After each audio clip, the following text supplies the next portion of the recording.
UP board के 12th class के physics में जितने डेरिवेशन हैं सबको क्रम से हम लोग करेंगे। जितने इंपॉर्टेंट हैं हमने बता दिया पिछले में। अब क्या करेंगे, क्रम से एक एक डेरिवेशन करेंगे। तो पहला डेरिवेशन क्या था, बोलते जाइए कौन कौन सा है ना। हाँ, वैद्युत द्विध्रुव के कारण अक्षीय और निरक्षीय स्थिति में वैद्युत क्षेत्र तीव्रता। ठीक है, तो इसके लिए क्या लिखेंगे, देखिए जो आपको शुरुआत में लिखना है उसको हम केवल बोल देंगे और डेरिवेशन क्रम से लिखते जाएंगे। तो क्या शुरुआत करेंगे कि एक वैद्युत द्विध्रुव AB है, एक वैद्युत द्विध्रुव AB है, साथ में जो समझ में आए बीच में बोलते जाओ, ठीक है ना।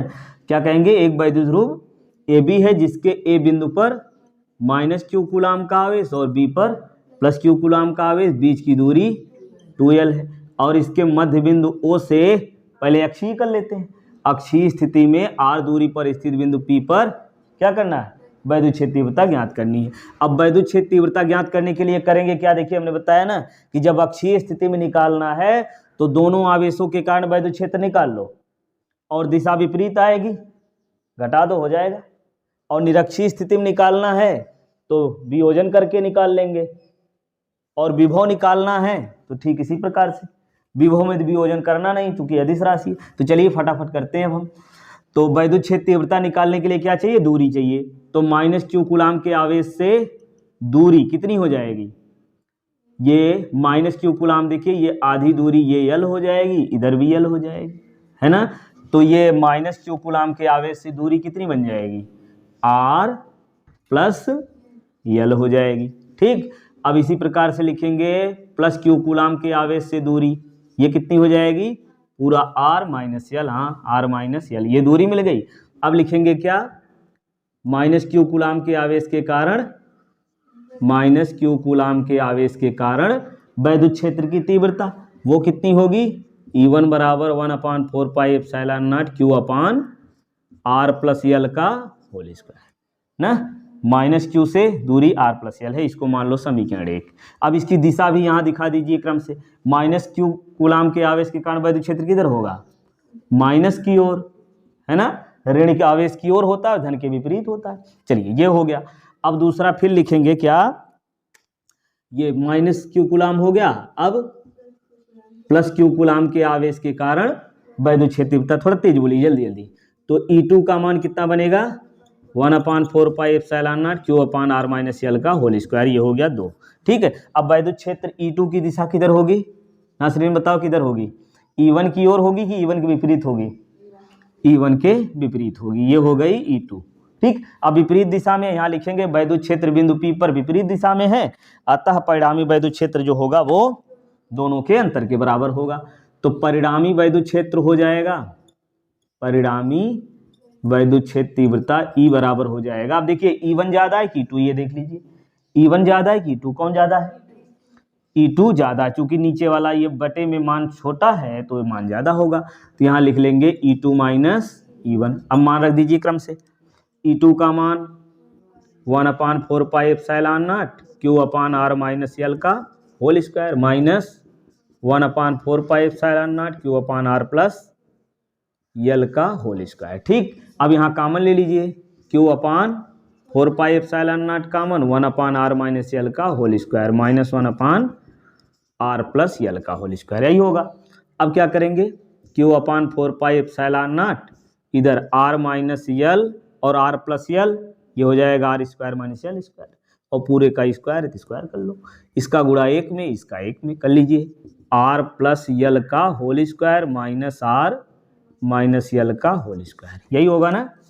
अब इसको सॉल्व करिए, ये बनेगा q/4πε0 a + b का whole square r² + l square 2rl। ठीक है, देखिए क्विक रिवीजन हम लोग कर रहे हैं तो तैयार तो है, तो एक बार रिवाइज कर लेंगे तो अच्छे से तैयार हो जाएगा। a - b का होल स्क्वायर, तो डायरेक्ट माइनस से गुणा करके भी लिख दें, तो -r² और -l स्क्वायर प्लस 2rl, यही बनेगा ना।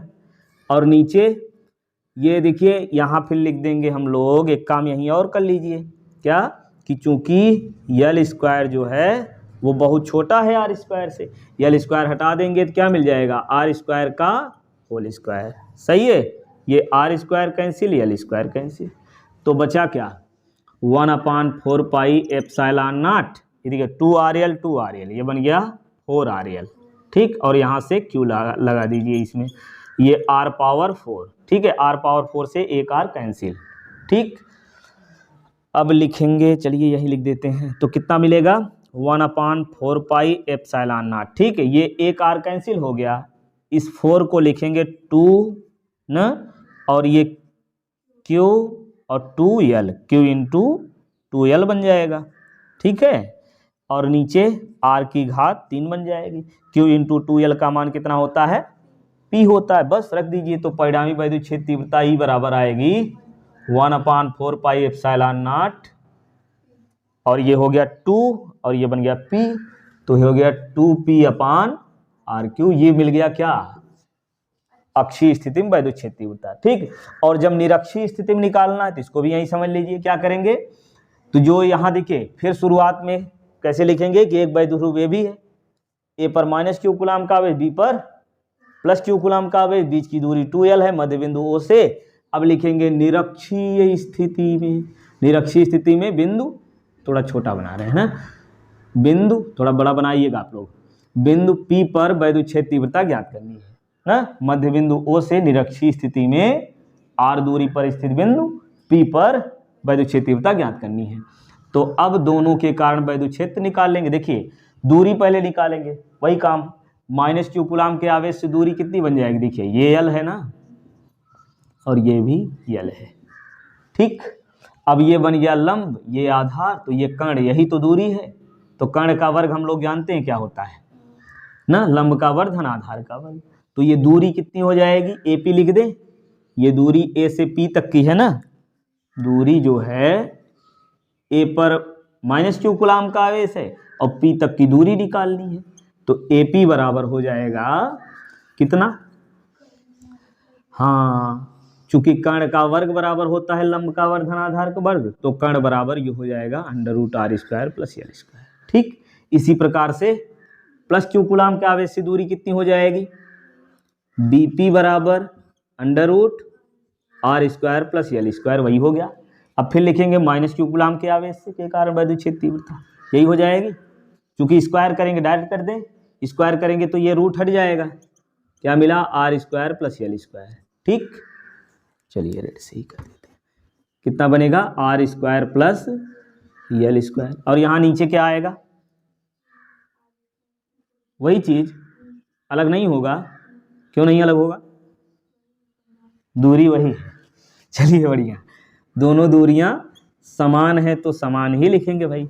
अब देखिए दोनों के कारण वैद्युत क्षेत्र मिल गया। अब दिशा यहां दिखानी होगी, क्यों, दिशा क्यों दिखानी है, ये सदिश राशि है, सदिश राशि है तो इसमें दिशा भी होगी। तो चलिए करिए, तो ये धन आवेश के विपरीत होगी ना, तो +Q के कारण हमने माना है E2, तो E2 को इसके विपरीत कर लीजिए, E2 को इसके विपरीत कर लीजिए, ये हो गया E2, ठीक।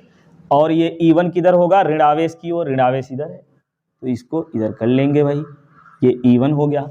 अब E1 को दो घटकों में वियोजित करिए, तो एक देखिए घटक जो होंगे दोनों एक दूसरे के लंबवत होते हैं, जिसको वियोजित करना होता है वो बीच में होता है, तो एक घटक मान लेंगे इधर वाला है और दूसरा इसी के लंबवत इधर हो जाएगा, ठीक। अब ये मानेंगे कोण ये थीटा है, तो ये कोण थीटा, तो ये भी हो जाएगा थीटा, और ये ऊपर ये भी हो जाएगा थीटा, ठीक है। तो यहाँ हो बनेगा ये कितना, ये कितना होगा, जिसके साथ कोण बना वो क्षैतिज घटक cos थीटा में और दूसरा वाला लंबवत घटक साइन में, तो कितना लिखेंगे E1 cos थीटा, ठीक। और ये दूसरा वाला E2 cos थीटा, ठीक।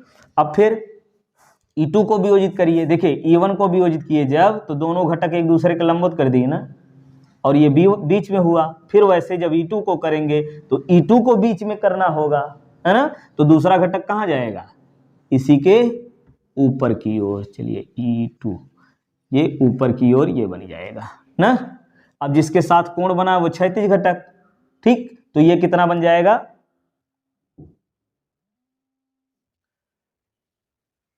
मोबाइल। अब ये E2 को वियोजित करेंगे तो कितना बन जाएगा, ये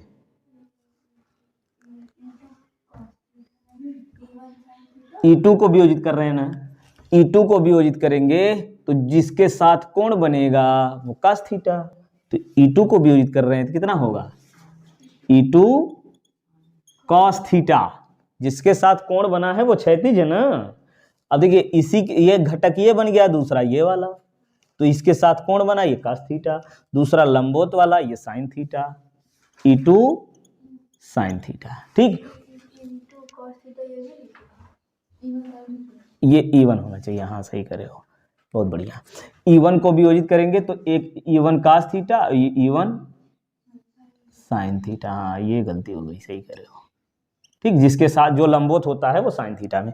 अब देखिए E1 E2 का मान दोनों बराबर है, E1 और E2 का मान बराबर है, दोनों में sin लगा हुआ है, तो E1 sin थीटा बराबर E2 sin थीटा के, ये दोनों विपरीत दिशा में एक दूसरे से निरस्त हो जाएंगे। ठीक, तो देखिए शुरुआत कैसे करेंगे, ये पूरा मानने के बाद दोनों दूरियां निकालेंगे, दोनों आवेश के कारण वैद्युत क्षेत्र निकालेंगे।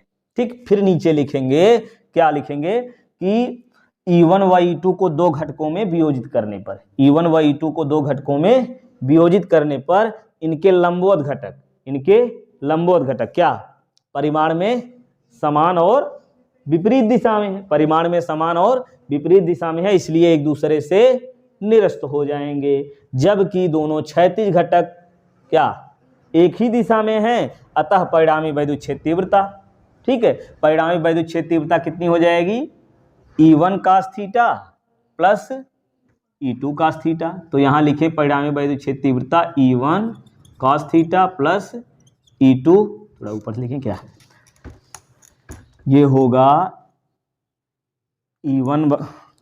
E बराबर परिणामी वैद्युत क्षेत्र तीव्रता E बराबर E1 cos theta plus E2 cos theta. ठीक, ये cos थीटा दोनों में है, कॉमन ले लो इसको, तो ये मिल जाएगा E1 plus E2 cos theta. सही है, E1 का मान रख दीजिए 1/4 पाई एप्सिलॉन नॉट, और ये Q अपान अंडर रूट, ये कहाँ गया, ये है ना R square plus L square, R square plus L square, यही होगा। और प्लस E2 का मान यहाँ फिर वही चीज R square plus L square, कोई दिक्कत यहाँ, ठीक है। अब ये cos थीटा यहाँ लिख लीजिए ऐसे ही। ठीक, अब फिर 4 पाई वहीं कॉमन ले लीजिए, Q/4 pi epsilon not common लेंगे, तो ये नीचे वही बचेगा, ये मिटा दे रहे हैं इतना। अब इसको सॉल्व करिए जल्दी जल्दी, क्या लिखें R square plus L square, और ये प्लस में है तो क्या बचा यहाँ R square plus L square, दोनों एक ही है, तो इधर cos थीटा का मान भी निकाल लें, यहीं डायरेक्ट कर दे रहे हैं। ठीक है, cos बराबर क्या होता है आधार बटे कर्ण, तो इतना निकालने के बाद यहीं कहीं निकाल दे रहे हैं। ठीक है, cos थीटा किस में निकालेंगे, ये वाला त्रिभुज ले लो, मध्य बिंदु O है ना, POA, त्रिभुज POB है, चलिए A से भी निकाल सकते हैं B से भी। तो cos थीटा बराबर क्या होता है आधार बटे कर्ण, तो cos थीटा बराबर होगा आधार कितना L, और बटे कर्ण कितना बनेगा अंडर रूट, यही तो दूरी निकाले हम लोग, कर्ण तो यही है ना, R square plus L square, कोई दिक्कत यहाँ। ठीक है, तो cos थीटा का वही मान यहाँ रख दे रहे हैं, तो ये बन जाएगा cos थीटा की जगह यहाँ लिखेंगे L upon under root R square plus L square. ठीक है, चलिए अब ये दोनों बराबर हैं, तो ये लिख लीजिए क्रम से 1/4 पाई एप्सिलॉन नॉट। ठीक, और ये देखिए 1 1 2 हो जाएगा, Q यहाँ है ही, तो Q पहले लिखेंगे Q 1 1 2 हो गया, और ये L और बटे में R square plus L square और under root R square plus L square. सही है, अब कुछ दिमाग में आ रहा है, क्या करें, Q इंटू 2L का मान P रखेंगे, 1/4 पाई एप्सिलॉन नॉट, ये P हो गया। ठीक, और ये नीचे घात 1 है, अंडर रूट मतलब घात 1/2, तो ये जुड़ जाएगा R square plus L square, इसमें घात 1 है और इसमें घात कितना है 1/2। सही है, अब सॉल्व कर लो इसको जल्दी से। नीचे लिखें, दिख रहा है कि नहीं? दिख रहा है? चलिए फिर तो E बराबर 1/4πε0, ये P हो गया। अब ये घात जोड़ लीजिए तो कितना मिलेगा, R square plus L square, घात कितना बनाएगा, 2 1 के 2, 1 3, 3/2। सही है। अब फिर आप क्या करेंगे, देखिए R square plus L square है, क्या लिखेंगे, L square is more less then R square. ठीक है, L स्क्वायर बहुत कम है R स्क्वायर से, इसको हटा देंगे और जब हटा देंगे तो क्या मिलेगा, E बराबर 1/4πε0 P/R स्क्वायर ना, R स्क्वायर और इस पर घात कितनी है, 3/2, ये 2 से 2 कैंसिल, बस आ गया फार्मूला हमारा, निरक्षीय स्थिति में वैद्युच्छेद तीव्रता P/R3। समझ में आया? विभव निकालेंगे बहुत ही आसानी से, अभी देखिए 1 मिनट में काम हो जाएगा सब। तो इसको मिटा दें। चलिए अब विभव समझते हैं। देखिए ठीक उसी प्रकार से, कैसे शुरुआत में मानेंगे, बोलिए जल्दी जल्दी, कि एक वैद्युत ध्रुव AB है ना, एक वैद्युत ध्रुव AB, A पर -q B पर, बीच की दूरी मध्य बिंदु O से, पहले अक्षीय स्थिति में कर लीजिए, अक्षीय स्थिति में r दूरी पर स्थित बिंदु P पर विभव ज्ञात करना है। ठीक, सेम वही काम।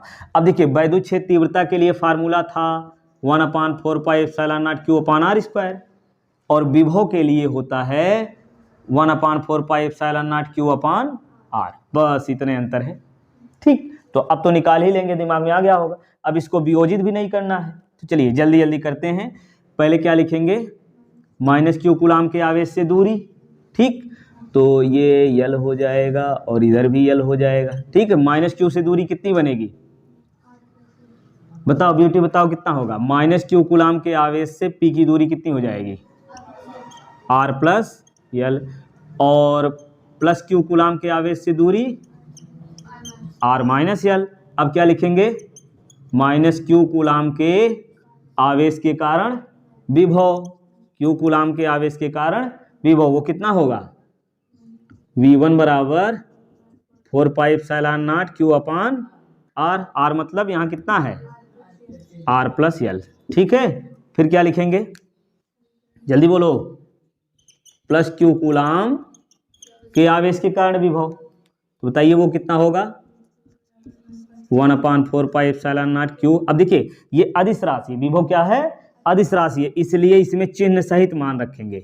ठीक है, R माइनस L है, हाँ ठीक है। तो ये हो गया समीकरण 1 और ये 2। अब अदिश राशि है ना, तो परिणामी विभव जो होगा दोनों के योग के बराबर होगा। अगर सदिश राशि होती तो हम दिशा देखते, यहाँ दिशा नहीं देखनी है, तो क्या लिखेंगे कि विभव जो है वो क्या है, अदिश राशि है, विभव अदिश राशि है, अतः परिणामी विभव कितना होगा, परिणामी विभव V बराबर V1 प्लस V2। अब मान रख दीजिए क्रम से, 4πε0 q/r प्लस L, देखिए जो है जल्दी जल्दी, 4πε0 q/r माइनस L यहाँ है। ठीक, अब ये माइनस में आवेश है, इसको भी लिखेंगे। अब यहाँ क्या करें, कॉमन ले लो, q/4πε0 कॉमन, तो बचा क्या, 1/r प्लस L, और फिर ये वाला माइनस आगे लिख दे रहे हैं, -1/r माइनस L। ठीक है, समझ में आया? आगे क्या करें भाई, अब क्या करना है, क्या करें, इसका एलसीएम लेंगे। हाँ, R square minus L square, इसका गुणा 1 में R माइनस L, फिर माइनस, इसमें R प्लस L हो जाएगा, माइनस गुणा कर देंगे, दोनों माइनस कर दे रहे हैं। ठीक, कि रहने दें, चलिए एक लाइन और लगा देते हैं। ठीक, ये R माइनस L का गुणा इसमें हो गया, फिर माइनस R प्लस L का 1 में। ठीक, चलिए अब क्या करेंगे, q/4πε0, ये हो गया R माइनस L, माइनस से गुणा करिए, माइनस या R और माइनस L। ठीक है, अब ये मिल गया कितना, R square minus L square. ठीक है, अब क्या करेंगे, ये मिल जाएगा हमारा क्यू अपान इसमें कुछ कटेगा, आर से आर कैंसिल, ठीक, तो ये मिल जाएगा 4 पाई एप्सिलॉन नॉट और ये मिल गया 2l माइनस में R square minus L square, ठीक, तो ये माइनस में नहीं आना चाहिए था। चलो अभी देखते हैं, अब ये क्या होगा इधर, यार माइनस कहाँ से हो गया,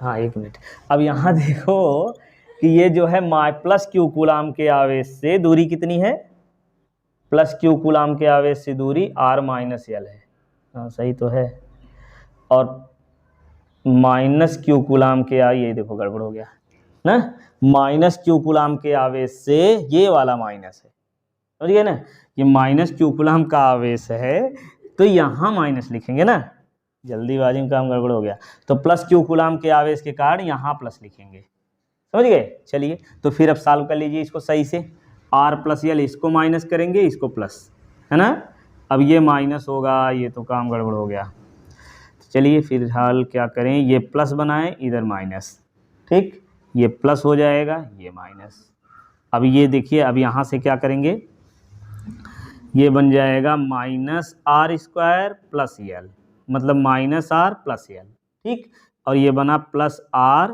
प्लस एल, ठीक है, ये plus R minus R cancel, अब ये बचा 2l, अब ठीक है, अब यहाँ क्या लिखेंगे बताइए, आर स्क्वायर ना, ये आर ये एल स्क्वायर ये more less than R square, ठीक है, अब जब एल स्क्वायर बहुत कम है तो यहाँ से हटा देंगे, ठीक है, तो ये मिल जाएगा v बराबर 1/4 पाई एप्सिलॉन नॉट, अब ये q इंटू 2l, ठीक है, q into 2l direct p भी लिख सकते हो, अब यहाँ से मिला क्या आर स्क्वायर, ठीक, q इंटू 2l, तो p बराबर, चूंकि p बराबर q इंटू 2l यहीं रख दीजिए, तो ये मिल जाएगा हमारा अक्षीय स्थिति में क्या वैद्युत विभव, ये मिल गया अक्षीय स्थिति में विभव, समझ में आया।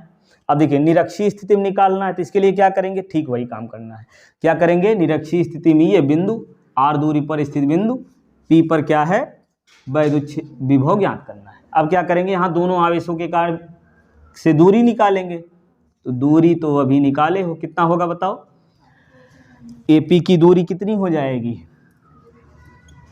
AP की दूरी कितनी होगी, बोलिए बोलिए तेज बोलिए, under root R square plus L square, ठीक है, और प्लस क्यू से दूरी कितनी हो जाएगी BP, बताओ नासरीन कितना होगा दूरी, आर क्या होगा अंडर रूट पगले होगा, वही दूरी है ना, ध्यान से देखा करो, सो मत, R square plus L square, कोई बात नहीं 11 में हो चलेगा, अभी बाकी लोगों को तो आना चाहिए। चलिए तो AP BP ना, प्रेजेंट ऑफ माइंड यहीं रखो और दांत मत चियाड़ो, तो ये दूरी दोनों मिल गई, अब दोनों आवेशों के कारण विभव निकाल लेंगे, बताइए कितना होगा, माइनस क्यू के कारण यही दूरी बदल जाएगी, तो कितना लिखेंगे under root R square plus L square, फिर प्लस क्यू कूलाम के आवेश के कारण under root R square plus L square, यही होगा ना। चलिए तो दोनों के कारण विभव मिल गया, फिर लिखेंगे विभव अदिश राशि है तब परिणामी विभव, ठीक, तो परिणामी विभव वो कितना हो जाएगा V1 प्लस V2, ठीक है, तो ये V1 का मान कितना है under root R square plus L square, और ये under root R square plus L square, सही है। अब देखो जो चीज़ ये है वही ये है, परिमाण दोनों के बराबर हैं, और ये माइनस में ये प्लस में है, तो क्या होगा कट जाएगा, कितना आ गया 0, बस हो गया, निरक्षीय स्थिति में विभव शून्य होता है, ठीक है। चलिए अगला क्या है, अगला क्या है जल्दी बोलो, अरे यार एक समान वैद्युत, ठीक है, एक समान वैद्युत क्षेत्र में, समझिए एक समान वैद्युत क्षेत्र में, तो सबसे पहले यही से मानते जाइए कि एक समान वैद्युत क्षेत्र E है, ठीक है ना, एक समान वैद्युत क्षेत्र ई है, इसमें एक वैद्युत द्विध्रुव ए बी मानेंगे, है कि नहीं। वैद्युत द्विध्रुव क्या मानते हैं, ए बी, ये वैद्युत द्विध्रुव ए बी, वैद्युत क्षेत्र ए बी जिसके ए बिंदु पर माइनस क्यू कूलाम का आवेश, बी पर प्लस क्यू कूलाम का आवेश, बीच की दूरी 2l है, और वैद्युत क्षेत्र के साथ थीटा कोण पर रखा हुआ है। इतनी बात समझ में आ जाएगी क्या, जल्दी बोलिए। एक समान वैद्युत क्षेत्र ई में एक वैद्युत ए बी है, ए पर माइनस क्यू कूलाम का आवेश, बी पर प्लस क्यू कूलाम का आवेश है, बीच की दूरी 2l है, वैद्युत क्षेत्र के साथ थीटा कोण पर रखा हुआ है, ठीक है। अब क्या होगा, चलिए इसको मिला देते हैं यहाँ पे, ये बिंदु P मान लेते हैं। अब इसमें समझिए कि क्यू कूलाम का आवेश ई वैद्युत क्षेत्र में है तो इस पर बल लगेगा ना, वैद्युत क्षेत्र तीव्रता परिभाषा से। वैद्युत क्षेत्र तीव्रता परिभाषा बताइए, परिभाषा वाले में सब बताया हमने, क्या, परीक्षण आवेश पर लगने वाला बल और परीक्षण आवेश के अनुपात को वैद्युत क्षेत्र तीव्रता कहते हैं। तो यहाँ से बल बराबर क्या होगा, क्यू नॉट इंटू ई, है कि नहीं। यहाँ क्यू आवेश है ई वैद्युत क्षेत्र में तो इस पर बल कितना लगेगा, प्लस क्यू आवेश पर लगने वाला बल कितना होगा, क्यू इंटू ई, क्यू ई, है ना। और फिर यहाँ माइनस क्यू पर ये क्यू ई ए भी हो जाएगा ना। तो अब फिर यहाँ लिखेंगे, देखिए दोनों आवेशों पर बल लग रहा है और ये बल जो है समांतर है, और जितना बल ये उतना ये है, समांतर है और समान भी है। समान, समांतर और विपरीत दिशा में है तो बलयुग्म लगता है, यही बलयुग्म होता है। तो बलयुग्म कार्य करता है, तो बलयुग्म कार्य करने लगता है जिसके कारण ये घूमने लगता है, तो इसका बलयुग्म आघूर्ण निकालना है। तो बलयुग्म आघूर्ण बराबर क्या होता है, दोनों, हाँ बलयुग्म आघूर्ण लिख दें क्या एक बार, चलिए लिख दे रहे हैं, क्या लिखें, बलयुग्म आघूर्ण, हिंदी में भी लिख दे रहे हैं, बहुत जल्दीबाजी भी अच्छी नहीं। बलयुग्म आघूर्ण बराबर दोनों बलों में से एक बल और, हाँ, बल के क्रिया रेखा की लंबवत दूरी, ठीक। अब दोनों बलों में से एक बल मान लो क्यू ई हो जाएगा और बल की क्रिया रेखा की लंबवत दूरी हमको निकालनी है ना, तो ये काम बाद में करिए। तो पहले क्या करेंगे, बल की क्रिया रेखा की लंबवत दूरी निकाल लो, मतलब बीपी। तो कैसे निकालेंगे, त्रिभुज कौन सा, ए पी बी, है ना, समकोण त्रिभुज लेंगे। ए पी बी में देखिए हमको पता क्या है, ये 2l है ना, कोण जिसके बीच बनता है वो आधार और कर्ण होता है। कर्ण कौन होता है, 90 के सामने, इसका मतलब ये बन गया कर्ण और ये बन गया आधार और ये हो जाएगा लंब, ठीक। तो अब हमको लंब चाहिए, कर्ण दिया हुआ है, तो लंब बटे कर्ण क्या होता है, साइन का स्टैन में साइन थीटा, तो साइन बराबर लंब यानी बीपी लिख दें, यही लंबवत दूरी है, और कर्ण कितना 2l, तो यहाँ से बीपी बराबर 2l साइन थीटा, इसको मान लें समीकरण 1, ठीक। पहले ये निकाल लो दूरी। अब क्या करेंगे, बलयुग्म आघूर्ण दोनों बलों में से एक बल, एक बल कौन सा है, Q इंटू ई, और दूरी कितनी आ गई 2l साइन थीटा।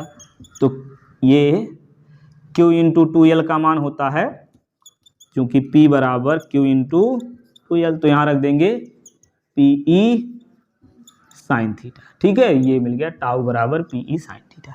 अब इसमें कंडीशन भी लिखना चाहे तो लिख सकते हैं क्या, कि जब वैद्युत क्षेत्र की दिशा में हो यानी 0 अंश, तो टाउ का मान 0 हो जाएगा, और जब लंबवत होगा तो अधिकतम हो जाएगा, है ना। थीटा का साइन 90 का मान 1 होता है, अधिकतम होता है, ठीक। चलिए अगला क्या है, गॉस का प्रमेय।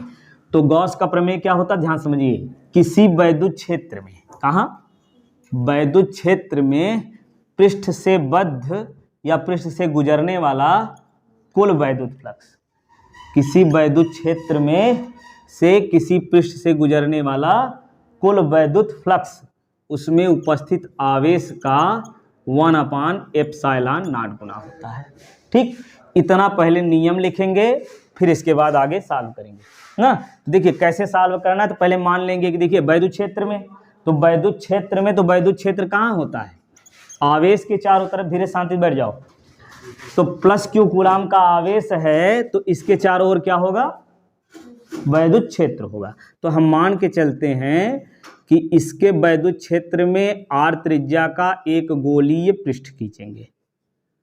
क्या करेंगे, इस प्लस क्यू कूलाम के आवेश से कि क्या करेंगे, चारों तरफ आर त्रिज्या का एक गोलीय पृष्ठ खींचेंगे। ठीक, अब इस पृष्ठ पर स्थित बिंदु P पर वैद्युत क्षेत्र की तीव्रता ना, तो Q कूलाम के आवेश से R दूरी पर वैद्युत क्षेत्र तीव्रता कितनी हो जाएगी, बिंदु, ठीक है, ये कहानी लिख लेंगे ना क्या है। चलिए, तो बिंदु P पर क्या, वैद्युत क्षेत्र की तीव्रता, तो बिंदु P पर वैद्युत क्षेत्र तीव्रता कितनी हो जाएगी बताइए। Q कूलाम के आवेश से R दूरी पर वैद्युत क्षेत्र कितना होता है, हिमांशी बोलो, बताओ कितना होगा। Q कूलाम के आवेश से R दूरी पर वैद्युत क्षेत्र तीव्रता 1/4πε0 Q/R² ना, ये वैद्युत क्षेत्र तीव्रता हो गई। अच्छा, इसको समीकरण 1 मान लें। ठीक, अब देखिए बिंदु P पर हम मानेंगे कि सूक्ष्म पृष्ठीय क्षेत्रफल dA है। बिंदु P पर सूक्ष्म पृष्ठीय क्षेत्रफल dA है और इसकी दिशा किधर है, लंबवत बाहर की ओर। अब यहाँ पर ये जो वैद्युत क्षेत्र है, समझिए, ये वैद्युत क्षेत्र इस धन आवेश के कारण जो होगा वो किधर होगा, इस धन के विपरीत होगा, धन के विपरीत होगा। तो हम मान के चलते हैं कि यदि थीटा कोण पर है, यदि, वैसे तो उसी दिशा में, तो डेरिवेशन करना है, इसलिए यहाँ पर हम लिखेंगे कि वैद्युत क्षेत्र क्या, वैद्युत क्षेत्र और एकांक सदिश के बीच का कोण थीटा है। ठीक, चलिए अब क्या लिखेंगे, इस सूक्ष्म पृष्ठीय क्षेत्रफल से गुजरने वाला वैद्युत फ्लक्स, तो नीचे लिख दें, क्या लिखेंगे, सूक्ष्म, अच्छा ये सूक्ष्म वैद्युत, ये पृष्ठ कहाँ है, कहाँ है, एक समान वैद्युत क्षेत्र E में सूक्ष्म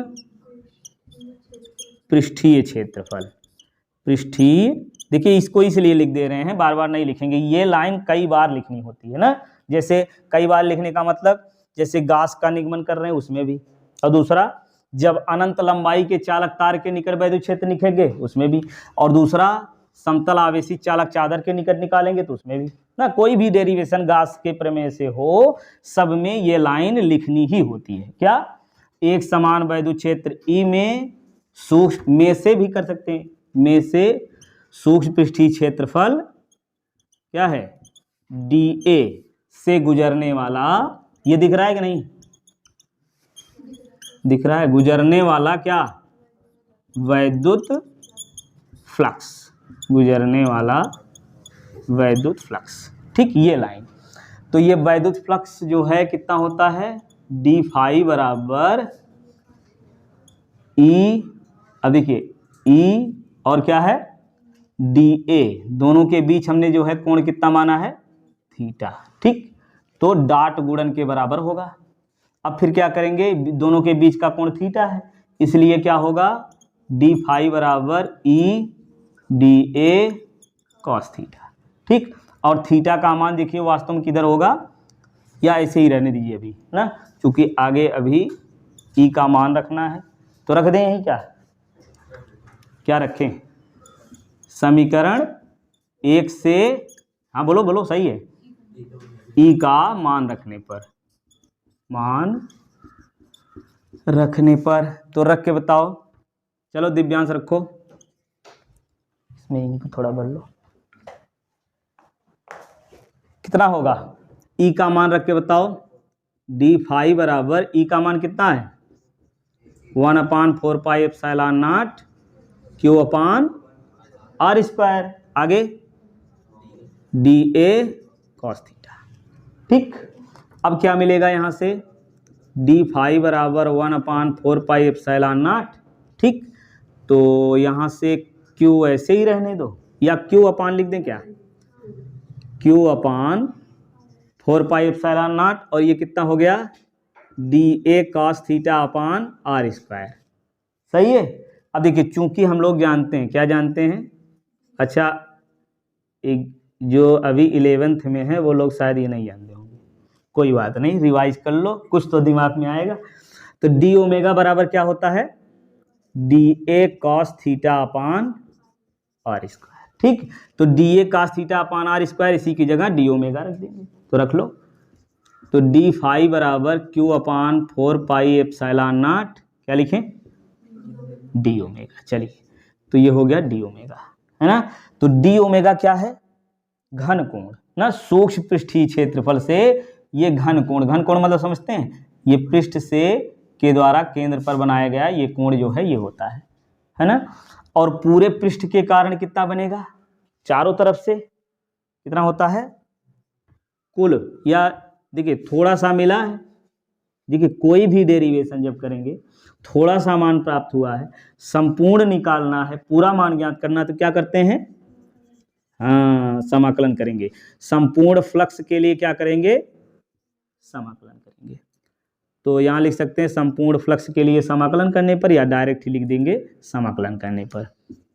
तो समाकलन करने पर, तो समाकलन करिए, क्या होगा, डी फाई बराबर ये हो गया Q upon 4 pi epsilon not, और ये देखिए नियतांक हो गया, इसको बाहर कर लीजिए, डी ओमेगा ना।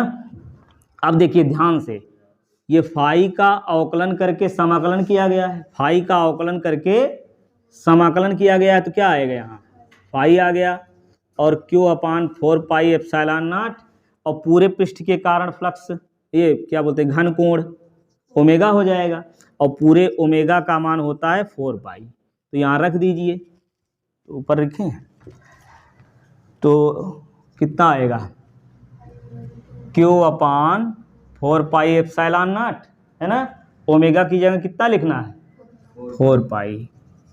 ठीक, ये 4 पाई कैंसिल, तो ये आ गया फाई बराबर क्यू अपान एप्सिलॉन नॉट, यही तो है नियम ना, बस हो गया। ठीक, अगला क्या है, इसको मिटा दें फिर बताएं। तो अगला देखेंगे, गाउस के प्रमेय से अनंत लंबाई के चालक तार के निकट वैद्युत क्षेत्र तीव्रता। ध्यान दीजिए, अनंत लंबाई का ये चालक तार है, और जब कोई चालक होता है उसमें आवेश देते हैं तो आवेश एक समान रूप से फैल जाता है। ठीक है, तो इस चालक पर मान लेते हैं कि प्लस क्यू कूलाम का आवेश एक समान रूप से फैला हुआ है। ठीक, ये क्या है, तार है ना, अनंत लंबाई का। अब लंबाई के रूप में जब आवेश हो, सुनिए ध्यान दीजिए, आवेश का घनत्व पढ़ना 3 प्रकार का, एक होता है रेखीय घनत्व, क्षेत्रीय घनत्व और आयतन घनत्व। ठीक, तो रेखीय घनत्व क्या होता है, एकांक लंबाई में उपस्थित आवेश की मात्रा जो होती है, आवेश का रेखीय घनत्व होता है। समझ में आया, एकांक लंबाई में आवेश की मात्रा आवेश का रेखीय घनत्व होता है, समझे। और दूसरा क्षेत्रीय घनत्व क्या होगा, इसी प्रकार बताइए, एकांक क्षेत्रफल में उपस्थित आवेश की मात्रा आवेश का क्षेत्रीय घनत्व होता है। समझ में आया। और तीसरा आयतन घनत्व जो होता है रो होता है। आयतन घनत्व क्या होगा फिर बताइए, एकांक लंबाई में उपस्थित आवेश की मात्रा आवेश का रेखीय घनत्व, एकांक क्षेत्रफल में उपस्थित आवेश की मात्रा आवेश का पृष्ठीय घनत्व या क्षेत्रीय घनत्व। वैसे आयतन घनत्व क्या होगा, एकांक आयतन में उपस्थित आवेश की मात्रा आवेश का आयतन घनत्व है। समझ में आया। अब ये अनंत लंबाई का चालक तार है, तो इसमें जो आवेश का घनत्व होगा वो रेखीय होगा कि क्षेत्रीय होगा कि आयतन घनत्व होगा, रेखीय होगा। बहुत बढ़िया, लंबाई में फैला हुआ तो रेखीय घनत्व होगा। बहुत बढ़िया।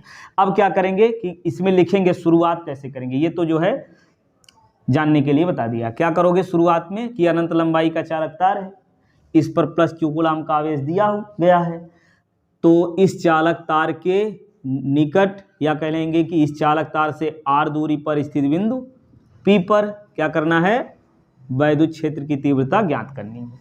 ठीक, ये कहानी लिख लोगे। अनंत लंबाई के चालक तार है जिस पर प्लस क्यू कूलाम का आवेश दिया गया है, इससे r दूरी पर स्थित बिंदु P पर वैद्युत क्षेत्र तीव्रता ज्ञात करनी है। तो फिर नीचे लिखेंगे कि तार के चारों तरफ r त्रिज्या का एक गासियन पृष्ठ खींचते हैं। देखिए ये तार है, चारों तरफ खींचेंगे। अब चारों तरफ खींचेंगे तो आकार कैसा बनेगा, किस आकार का होगा, आयताकार, बेलनाकार, गोलाकार, कैसा आकार बनेगा जब चारों तरफ खींचेंगे तो बेलनाकार हो जाएगा। बहुत बढ़िया, ये बेलनाकार पृष्ठ बन जाएगा। ठीक, अब बिंदु P पर ज्ञात करना है, तो जहां ज्ञात करना है वहां हम लोग मानते थे सूक्ष्म पृष्ठीय क्षेत्रफल, तो क्या मानेंगे, सूक्ष्म पृष्ठीय क्षेत्रफल dA है और इसकी दिशा पृष्ठ के लंबवत बाहर की ओर एकांक सदिश केंद्रित होती है। अब ये प्लस क्यू कूलाम का आवेश है, प्लस क्यू कूलाम का आवेश देखिए इधर है, तो वैद्युत क्षेत्र दिशा किधर होगी, इसके विपरीत होगी, है कि नहीं। तो वैद्युत क्षेत्र मान ले रहे हैं ये E हो गया, क्या हो गया, E। बात समझ में आई। अब क्या लिखेंगे, देखिए वही बात, इतना जितना बताया उतना लिख के ये फिगर बनाएंगे। क्या लिखेंगे फिर से बता दे, समझ गए, फिर बताना। एक अनंत लंबाई का चालक तार है जिस पर प्लस क्यू कूलाम का आवेश देते हैं। इस चालक तार से r दूरी पर वैद्युत क्षेत्र तीव्रता ज्ञात करनी है।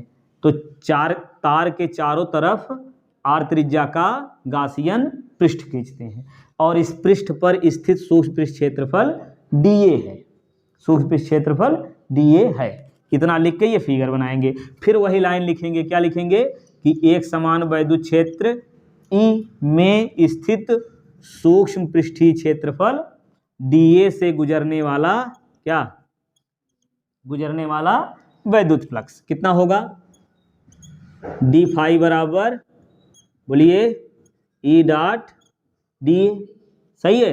अब क्या होगा, E dA cos थीटा, और चूंकि वैद्युत क्षेत्र और क्षेत्रफल वेक्टर दोनों एक ही दिशा में है, यहाँ क्या लिखेंगे, वैद्युत क्षेत्र व क्षेत्रफल वेक्टर dA दोनों एक ही दिशा में, लिख लीजिएगा। और जब एक ही दिशा में है तो थीटा का मान 0 हो जाएगा, E dA cos 0, और cos 0 का मान 1 होता है, तो कितना आ जाएगा, E dA। यहाँ तक कोई दिक्कत, ये सूक्ष्म पृष्ठ क्षेत्रफल से गुजरने वाला वैद्युत फ्लक्स मिल गया। अब क्या करना है, कुल वैद्युत फ्लक्स निकालना है। ये दिख रहा है कि नहीं, तो लिख दे नीचे, कुल वैद्युत फ्लक्स कितना होगा, कुल वैद्युत फ्लक्स कितना होगा, समाकलन करना होगा। चलिए यहाँ लिखते हैं, कुल वैद्युत फ्लक्स कैसे निकालेंगे, समाकलन करेंगे। d फाई बराबर E बाहर कर दें, तो E बाहर हो गया dA, ठीक। अब ये पृष्ठीय क्षेत्रफल है ना, तो पूरा पृष्ठीय क्षेत्रफल कितना होगा, इस बेलन की लंबाई हम मान के चलते हैं L है, यदि मान लें L है, तो L लंबाई है और इसकी त्रिज्या कितनी है, ये वाली R, ठीक। L लंबाई है, R त्रिज्या है, तो बेलन का ये जो कुल पृष्ठीय क्षेत्रफल होगा वो कितना होगा, बेलन का पृष्ठीय क्षेत्रफल मतलब बेलन का वक्र पृष्ठ क्या होता है, 2 पाई RH, पढ़े ना, तो यहाँ H की जगह क्या होगा, 2 पाई RL, समझ में आया। अब यहीं रख दीजिए फिर। अब पूरा वैद्युत फ्लक्स फाई बराबर हो गया E इंटू 2 पाई RL, ये मिल गया समीकरण कितना, अभी तक नहीं बनाया समीकरण ना, तो यहाँ मान लो समीकरण 1, कोई दिक्कत यहाँ, सही है। अब क्या लिखेंगे, परंतु हम लोग कुछ और जानते हैं, परंतु गॉस के प्रमेय से, गॉस के प्रमेय से फाई बराबर क्या होता है, Q अपान एप्सिलॉन नॉट, है ना। ये समीकरण 2 बना लो। अब समीकरण 1 और 2 से क्या मिलेगा, देखिए बताइए जल्दी से, समीकरण 1 व 2 से क्या मिला, फाई का मान इतना और फाई का मान इतना, दोनों मान बराबर होगा, तो क्या लिखेंगे, E इंटू 2 पाई RL बराबर Q अपान एप्सिलॉन नॉट, सही है। तो E बराबर 1/4, ये 2 पाई है, तो 2 पाई R L Q upon epsilon not, ठीक। इसको व्यवस्थित रूप से लिख लीजिए, कैसे, 1/2 पाई एप्सिलॉन नॉट, ठीक, Q अपान R L, ठीक।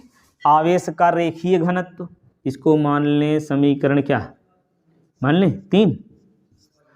आवेश का कौन सा घनत्व यहाँ होगा, आवेश का रेखीय घनत्व, आवेश का रेखीय घनत्व लैम्डा बराबर कितना है, Q अपान L, Q अपान L।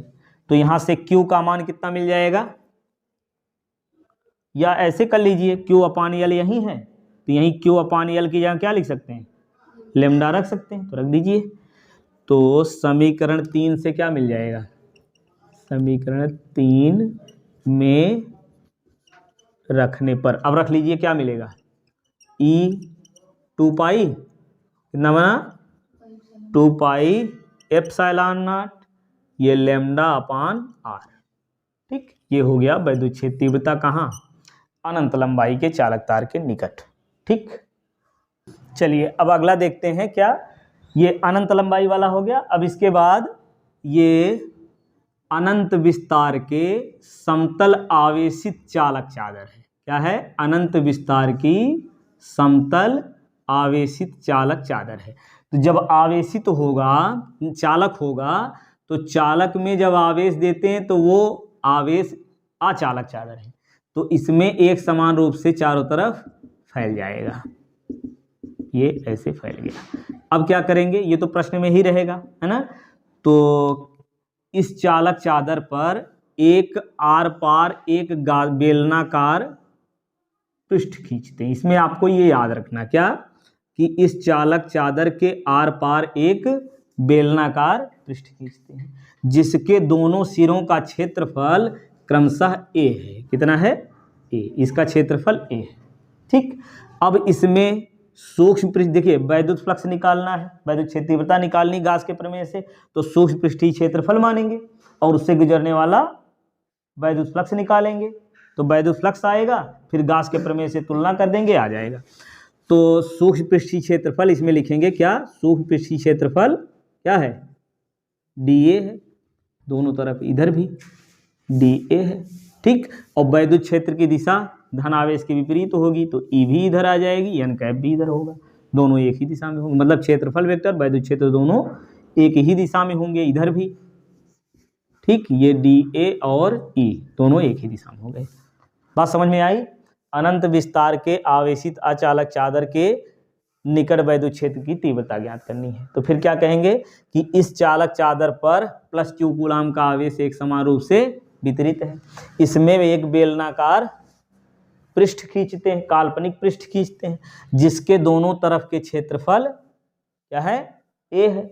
और इसमें ई वैद्युत क्षेत्र में, अब देखिए धन आवेश है तो वैद्युत क्षेत्र होगा ही, तो ई वैद्युत क्षेत्र में सूक्ष्म पृष्ठ क्षेत्रफल बोलिए dA से क्या गुजरने वाला वैद्युत फ्लक्स कितना होगा, d फाई बराबर E डॉट dA। ठीक, अब क्या होगा भाई, आगे बताइए, d फाई बराबर E dA cos थीटा, और दोनों एक ही दिशा में हैं, क्या E व dA एक ही दिशा में है, और जब एक ही दिशा में है तो क्या हो जाएगा, d फाई बराबर E dA। अब cos 0 का मान 1 हो जाएगा, बस E dA लिख दे रहे हैं ना। अच्छा, अब इसके बाद दोनों तरफ देखिए, एक तरफ के लिए इतना आ गया, दूसरे तरफ के लिए सेम वही चीज है तो उसमें भी उतना ही आएगा ना। तो अब क्या लिखेंगे, दोनों तरफ, या कह लीजिए कुल वैद्युत फ्लक्स, कुल वैद्युत फ्लक्स। तो कुल वैद्युत फ्लक्स कितना होगा, यहां करेंगे फाई बराबर, या कुल वैद्युत फ्लक्स कहाँ भी आएगा, दोनों पृष्ठों से, ऐसे कर लीजिए, दोनों तरफ के कुल वैद्युत फ्लक्स। ठीक है, कुल वैद्युत फ्लक्स कितने हो जाएंगे, एक तरफ का इतना है तो दोनों तरफ का कुल वैद्युत फ्लक्स कितना बनेगा भाई, EDA इधर है, EDA इधर है, दोनों मिलकर कितना हो जाएगा 2 EDA। ठीक, तो थोड़ा सा ही है तो इसको भी जो d फाई लिख देंगे, या यहाँ डैश मान के चलिए। ठीक, तो कुल वैद्युत फ्लक्स कितना हो गया, d फाई बराबर 2 EDA। यहाँ तक कोई दिक्कत, सही है। अब क्या करेंगे भाई, थोड़े से पृष्ठ के कारण ये वैद्युत फ्लक्स मिला है, तो कुल वैद्युत फ्लक्स कैसे निकालेंगे, समाकलन करके, कुल वैद्युत फ्लक्स समाकलन कर लो, तो d फाई 2E कर लो बाहर, तो ये हो गया EA। ठीक, पृष्ठीय क्षेत्रफल, तो क्षेत्रफल तो A मानोगे, तो कितना आएगा इधर 5 और इधर 2E और इधर ये ए का अवकलन करके समाकलन ए। ठीक, अच्छा ये मिल गया वैद्युत फ्लक्स, कुल वैद्युत फ्लक्स। समीकरण 1 होगा, ये 1 बना लो इसको। परंतु हम लोग कुछ और जानते हैं, फिर लिखेंगे। क्या लिखेंगे? परंतु, क्या लिखोगे? परंतु गॉस के प्रमेय से, परंतु गॉस के प्रमेय से क्या मिलेगा? फाई बराबर क्यू अपान एप्सिलॉन नॉट। सही है। अब क्या करेंगे? इसको समीकरण 2 मान लो। अब समीकरण 1 व 2 से क्या मिलेगा? 1 व 2 से बताइए, 2E सही है बराबर क्यू अपान एप्सिलॉन नॉट। सही। अब यहाँ से E बराबर क्यू अपान, बोलिए, 2 एप्सिलॉन नॉट ए। सही है। अच्छा एक बार बताइए, क्यू अपान ए क्या होता है? अभी बताया था, रेखीय घनत्व, क्षेत्रीय घनत्व, आयतन घनत्व। ये क्या है? क्षेत्रीय घनत्व, या इसी को पृष्ठीय घनत्व कहेंगे। ठीक है। तो क्षेत्रीय घनत्व सिग्मा बराबर क्यू अपान ए होगा। तो क्यू अपान ए की जगह क्या लिख देंगे?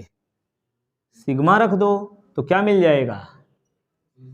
ई बराबर, बोलो, सिग्मा अपान 2 एप्सिलॉन नॉट। ये हो गया वैद्युत क्षेत्र की तीव्रता। बस समझ में आ गई?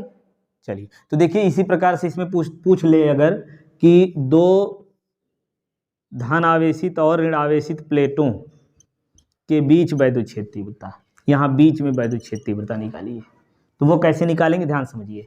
तो वैद्युत क्षेत्र तीव्रता के लिए ये सूत्र याद रखिए, सिग्मा अपान 2 एप्सिलॉन नॉट। ठीक। तो इस धन आवेश के कारण मान लेंगे वैद्युत क्षेत्र E1 है, ऋण आवेश के कारण मान लेंगे E2। देखिए तीसरा डेरिवेशन है, करा दे रहे हैं यहीं पे। तो जैसे E1 इस धन आवेश के कारण किधर होगी दिशा? ऋण प्लेट की ओर कि धन प्लेट की ओर? ऋण प्लेट की ओर। क्यों? क्योंकि धन के विपरीत होती वैद्युत क्षेत्र दिशा, है ना। तो ये मिल जाएगा E1। और E2 की दिशा किधर होगी? ऋण प्लेट की ओर, ऋण की ओर होती है, तो E2 की भी दिशा इधर हो जाएगी। समझ गए? तो पहले प्लेट के कारण वैद्युत क्षेत्र बनेगा E1 बराबर सिग्मा अपान 2 एप्सिलॉन नॉट, और E2 वो भी हो जाएगा सिग्मा अपान 2 एप्सिलॉन नॉट। हाँ, और जब एक ही दिशा में है तो E बराबर बन जाएगा E1 प्लस E2। सही है। तो E1 का मान रखेंगे sigma 2 epsilon naught plus sigma 2 epsilon naught, हर बराबर है, ऊपर जोड़ लो, 2 sigma upon 2 epsilon naught cut गया, तो E बराबर आ गया सिग्मा अपान एप्सिलॉन। ये भीतर वैद्युत क्षेत्र तीव्रता आ गई। और अगर बाहर निकालना है तो बाहर भी निकाल लो। तो बाहर निकालने के लिए क्या करेंगे? यहाँ E1 का मान यही होगा, E2 का मान यही होगा। 4 डेरिवेशन यही 2 मिनट में हो जाएगा। देखिए E1 का मान ये आएगा, लिख करके व्यवस्थित लिखेंगे भाई, तो जो 60 टर्म में बता रहे हैं। तो E2 का मान यही होगा, और E1 की दिशा यहाँ पर किधर होगी? बताइए, धन प्लेट के कारण है, किधर होगी? ये E1 ये है कि A है? कौन सा? पहला वाला, दूसरा वाला? क्यों? धन आवेश के विपरीत। बहुत बढ़िया। तो ये जो है E1 इधर आ गया। सही है। अब E2 किधर होगा? बताइए, E2 की दिशा ये होगी या फिर ये होगी? पहला वाला या दूसरा वाला? क्यों? ऋण की ओर होती है, तो यहाँ से ऋण आवेश इधर है तो इधर हो जाएगी। बहुत बढ़िया। अब देखिए यहाँ वैद्युत क्षेत्र जो है क्या आ गया? बिंदु P अगर बाहर होगा तो विपरीत दिशा में आ गया, और जब विपरीत दिशा में आ गया तो ये माइनस हो जाएगा, और जब ये माइनस हो जाएगा तो ये कट जाएगा, और जब ये कट जाएगा तो मान कितना आएगा? 0। समझ गए? तो धन आवेशित और ऋण आवेशित प्लेटों के बाहर वैद्युत क्षेत्र 0 होता है, भीतर वैद्युत क्षेत्र कितना होता है? Sigma upon epsilon not. ठीक। चलिए अगला डेरिवेशन फिर करते हैं। अब अगला देखते हैं समांतर प्लेट संधारित्र की धारिता। तो इसको कैसे निकालेंगे? पहले समांतर प्लेट संधारित्र बनाएंगे, है ना। तो इसके लिए मानेंगे क्या? देखिए निर्वात में स्थित है, ऐसे करिए, निर्वात में 2 समांतर धातु की प्लेटें हैं और इनके बीच की दूरी d है, अनुप्रस्थ काट का क्षेत्रफल a है। तो यहाँ से भी शुरू कर सकते हैं। a अनुप्रस्थ काट के क्षेत्रफल वाली 2 समांतर धातु के प्लेटों को निर्वात में d दूरी पर रखा गया है। ठीक है। और एक प्लेट को पृथ्वी से जोड़ देते हैं, एक प्लेट को पृथ्वी से जोड़ देते हैं, और दूसरी प्लेट पर जब प्लस q कूलाम का आवेश देते हैं तो प्रेरण द्वारा स्वतः ही दूसरी प्लेट पर -q कूलाम का आवेश आ जाता है। ठीक, अभी हमने बीच में निकाला वैद्युत क्षेत्र तीव्रता, अब इसमें हमको धारिता निकालनी, पहले समझिए। C देखिए Q बराबर होता है C इंटू वी, क्या होता है Q बराबर C इंटू वी, तो हमको निकालना Q बराबर CV, तो C बराबर होता है Q अपान V, होगा ना। तो C निकालने के लिए, धारिता निकालने के लिए आवेश चाहिए जो हमको पता है, विभव चाहिए, विभव भी निकालेंगे, तो विभव निकालने के लिए क्या चाहिए, V बराबर होता है, ये E बराबर होता है V अपान डी, क्या होता है विभव प्रवणता से, E बराबर V अपान डी, तो यहाँ से V बराबर क्या होगा E इंटू डी। ठीक, तो विभव निकाल लेंगे। अब विभव निकालने के लिए भैया E चाहिए ना, वैद्युत क्षेत्र तीव्रता, तो वैद्युत क्षेत्र तीव्रता बीच में हम लोग जानते हैं क्या होता है। ठीक है, तो सबसे पहले वैद्युत क्षेत्र तीव्रता निकालेंगे, यहाँ रखेंगे V आ जाएगा, V का मान जब यहाँ रख देंगे तो धारिता आ जाएगी। समझ में आया? चलिए, ये तो समझने के लिए हमने बनाया है। अब देखिए शुरुआत में जो माने हैं उसको लिख लेंगे, फिर क्या कहोगे, क्या माने हैं भैया, ए अनुप्रस्थ काट के क्षेत्रफल वाली दो प्लेटें निर्वात में डी दूरी पर रखी हुई हैं, एक प्लेट को पृथ्वी से जोड़ देते हैं और दूसरी प्लेट पर जब +q कूलाम का आवेश देते हैं तो प्रेरण द्वारा दूसरी प्लेट पर -q कूलाम का आवेश आ जाता है। अब क्या करेंगे, प्लेटों के मध्य वैद्युत क्षेत्र तीव्रता लिखेंगे, क्या लिखेंगे, प्लेटों के मध्य वैद्युत क्षेत्र की तीव्रता E बराबर क्या होता है, सिग्मा अपान एप्सिलॉन नॉट, ठीक है ना। और चूंकि सिग्मा बराबर क्या होता है, सिग्मा बराबर Q अपान A, अभी निकाला था, Q अपान A रख दीजिए, तो E बराबर आ जाएगा Q upon epsilon not into A, यहाँ से वैद्युत क्षेत्र तीव्रता मिल गई।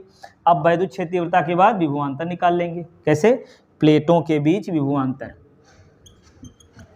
प्लेटों के बीच का क्या, विभवांतर, प्लेटों के बीच का विभवांतर कितना होगा, V बराबर E इंटू डी है। अब समीकरण इसको मानेंगे एक, क्या मानेंगे, समीकरण एक, नीचे लिखेंगे समीकरण एक से, समीकरण एक से हमको क्या मिलेगा, V बराबर, अब ये E का मान यहाँ जो है रख लीजिए V का मान, तो V बराबर E का मान रखिए यहाँ Q upon epsilon not A, ठीक है, ये तो E हो गया, और गुणे में यहाँ D है तो D भी लिख लीजिए। अब विभव मिल गया, अब C निकाल लीजिए धारिता, है ना, क्या लिखेंगे, समांतर प्लेट संधारित्र की धारिता, समांतर प्लेट संधारित्र की धारिता, तो धारिता देखिए C बराबर होगा Q अपान V।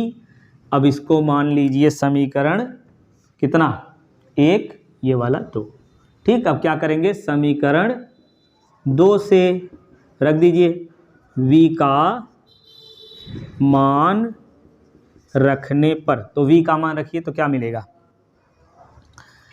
ये हो जाएगा C बराबर Q अपान V का मान Q, और V का मान पूरा यही ना, Q D upon epsilon not A, ठीक, Q से Q कट गया, तो C बराबर आ गया कितना, ऊपर कर लीजिए epsilon not A upon D, ये हो गया धारिता, ठीक है। यदि निर्वात में है तो ये हो गया, तो यहाँ लिख लीजिए K परावैद्युतांक वाले माध्यम में, K परावैद्युतांक वाले माध्यम में क्या रखने पर, तो क्या मिलेगा, ये निर्वात वाला C0 मान के चलिए, ठीक, और कहीं नहीं, तो C0, तो माध्यम का के परावैद्युतांक वाले माध्यम में जब रख देंगे तो धारिता C बराबर हो जाएगी K epsilon not A upon D, ठीक। तो ये हो गया के परावैद्युतांक वाले माध्यम में धारिता। दोनों में भाग दे करके माध्यम के परावैद्युतांक को परिभाषित भी कर सकते हैं, कैसे, तो यहाँ से इसको मान लीजिए समीकरण 3 और ये हो गया 4, तो समीकरण 3 में 4 से या 4 में 3 से भाग दे दीजिए, किस में करें, तो C0 अपान C कर ले रहे हैं, इसमें इससे भाग दे रहे हैं, तो ये बचेगा कितना, एप्सिलॉन नॉट A बटे D, और ये गुणा हो जाएगा, D ऊपर आएगा के एप्सिलॉन नॉट ए नीचे, ये कट गया सब। तो 1/k बराबर इतना, तो k बराबर आ जाएगा C/C0। ठीक है, तो क्या मिल गया, किसी माध्यम का परावैद्युतांक माध्यम में संधारित्र की धारिता और निर्वात में संधारित्र धारिता के अनुपात के बराबर होती है, तो ये माध्यम का परावैद्युतांक होता है। और ये धारिता कहेगा तो इतना ही निकाल लीजिए, या माध्यम में भी यहाँ तक निकाल सकते हैं। ये संधारित्र की धारिता हो गई।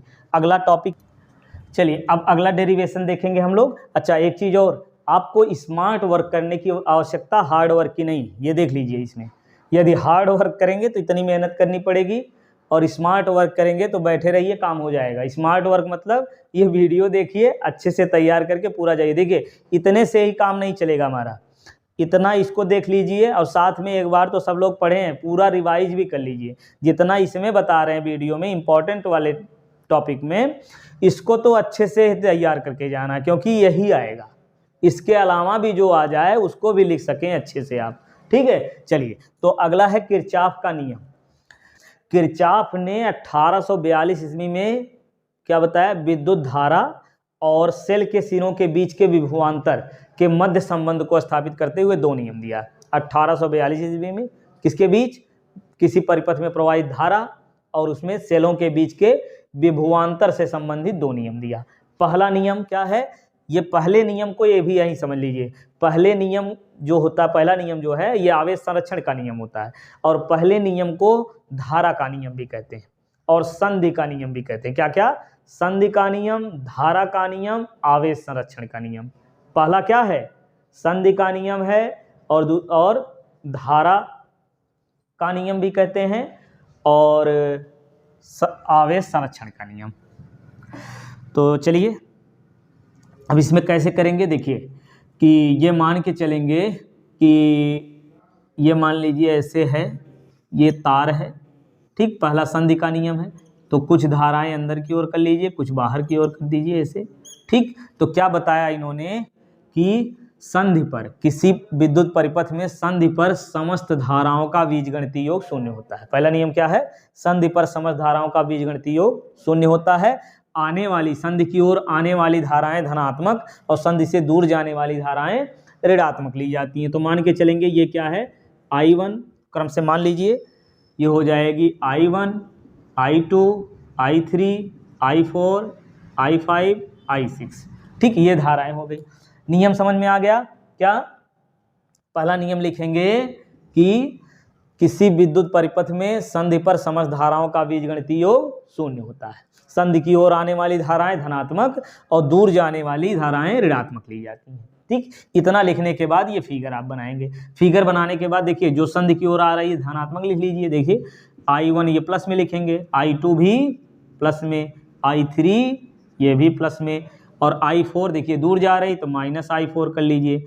I5 ये भी संधि की ओर प्लस I5 माइनस I6 बराबर 0। समस्त धाराओं का बीजगणितीय योग शून्य होता है, इतना लीजिए सिग्मा I बराबर 0। पहले इतना लिख के ब्रैकेट में बंद कर देंगे। ठीक, फिर फिगर बनाएंगे और ये बनाएंगे। तो चलिए करिए, क्या होगा, I1 plus I2 plus I3 बराबर, इसको इधर कर लीजिए, ये प्लस में I5 भी है, इसको इधर करिए I4 प्लस I6। ठीक, ये देखिए आने वाली धाराएं हो गई, ये हो गई जाने वाली धाराएं। तो यहाँ से स्पष्ट है, एक लाइन लिख देंगे कि संधि की ओर आने वाली कुल धाराएं संधि से दूर जाने वाली कुल धाराओं के बराबर होती हैं। ठीक, ये लिखेंगे। और फिर इसके बाद लिखेंगे नीचे ये पॉइंट कि किरचॉफ के पहले नियम को क्या कहते हैं, संधि का नियम। क्या, संधि का नियम, धारा नियम और आवेश संरक्षण का नियम। आवेश संरक्षण का नियम कहते हैं ये बात। ठीक, चलिए अब दूसरा समझेंगे। दूसरा नियम जो होता है वो पास का नियम होता है। क्या, पास का नियम। इसमें क्या होता है कि किसी भी बंद पास में बहने वाली धारा और उसके संगत प्रतिरोध के गुणनफल का बीजगणितीय योग। फिर सुनिए, किसी परिपथ में बहने वाली धारा और उसके संगत प्रतिरोध के गुणनफल का क्या, बीजगणितीय योग। ये बराबर होता है उसी बंद पास में सेल के विद्युत वाहक बल के बीजगणितीय योग के बराबर होता है। ये हो गया, समझ में आया। फिगर बना लीजिए इसमें, कैसे बंद पास बनाइए। ये फिगर कैसे बनाएंगे इसमें, देखिए ये एक सेल बना लीजिए, इसका परिपथ ऐसे पूरा कर लीजिए। चलिए ये हो गया, और दूसरा एक सेल और बना दे रहे हैं यहाँ पे, ठीक है। यहाँ तार प्रतिरोध लगा के जोड़ दिए, यहाँ भी कुछ प्रतिरोध बना दीजिए, इसमें भी, ठीक। ये हो गया R1 R2 R3, और ये सेल का विद्युत वाहक बल मान लेंगे क्या, E1 और E2, ठीक। अब देखिए परिपथ को पूरा कैसे करेंगे समझिए। तो धन प्लेट से धारा निकलती है, धन की ओर धारा धन से निकलती है ना, धन आवेश के प्रवाह की दिशा में विद्युत धारा की दिशा होती है। तो क्या होगा, धन प्लेट से ये धारा निकलेगी, मान लो यहाँ से I1। अब समझिए कि ये सेल को ट्यूबवेल मान के चलिए, और ये जो तार है इसको नाली समझ लीजिए, इसमें पानी जाएगा। पानी यानी जल की धारा जैसे जाएगी वैसे विद्युत की धारा भी जाती है। तो I1 यहाँ से और ये I2 यहाँ से। अब बताइए, दो ट्यूबवेल चल रही है, दोनों नाली में ऐसे पानी आ रहा है, तो अब ये इधर इसमें कितना जाएगा, ये प्रश्न है। I1 और I2 दोनों मिल करके इधर आ जाएंगे ना, ले जाइए फिर I1 प्लस I2, ठीक। ये आ गया इधर से, ठीक। अब देखिए याद रखिए कि धन प्लेट से जितनी धारा निकलती है ऋण से उतनी आती भी है। तो यहाँ से आएगी ऋण वाली इधर चली जाएगी, मतलब I2 इधर से आया तो ये I2 इधर से आएगी, I1 जो बची हुई है ये ऊपर निकल जाएगी यहाँ से, ठीक, I1, ठीक। ये परिपथ पूरा हो गया। अब इसमें हम लोग लगाएंगे किरचॉफ का नियम। कैसे लगाएंगे, देखिए सेल में बहने वाली धारा इसमें कितनी है, I1 और प्रतिरोध R1, ठीक। धारा और प्रतिरोध का गुणनफल कर लिए। अब देखिए धारा इधर जा रही है ना, इसमें क्लॉकवाइज या एंटी क्लॉकवाइज घुमा दीजिए, ऐसे इधर छोड़ दीजिए, और नीचे नापना है तो इधर छोड़ लीजिए, ठीक। तो ये देखिए दिशा में आ रहा है ना, तो धारा की दिशा में, धारा इधर ही जा रही है ना, धारा दोनों एक ही दिशा में प्लस में लिखिए, विपरीत दिशा में है तो माइनस। अब ये देखिए धारा इधर जा रही है, विपरीत हो गया, तो माइनस यहाँ लिखेंगे I2 R2, और कोई प्रतिरोध तो है नहीं, धारा प्रतिरोध के गुणनफल का बीजगणितीय योग हो गया, बराबर सेल का विद्युत वाहक बल, दो विद्युत वाहक बल है, तो ऋण से धन की ओर होती दिशा उसी दिशा में आ रही है, तो यहाँ E1 कर लीजिए प्लस में, और फिर ये दिशा इधर है, धारा विपरीत है, तो माइनस E2 हो जाएगा।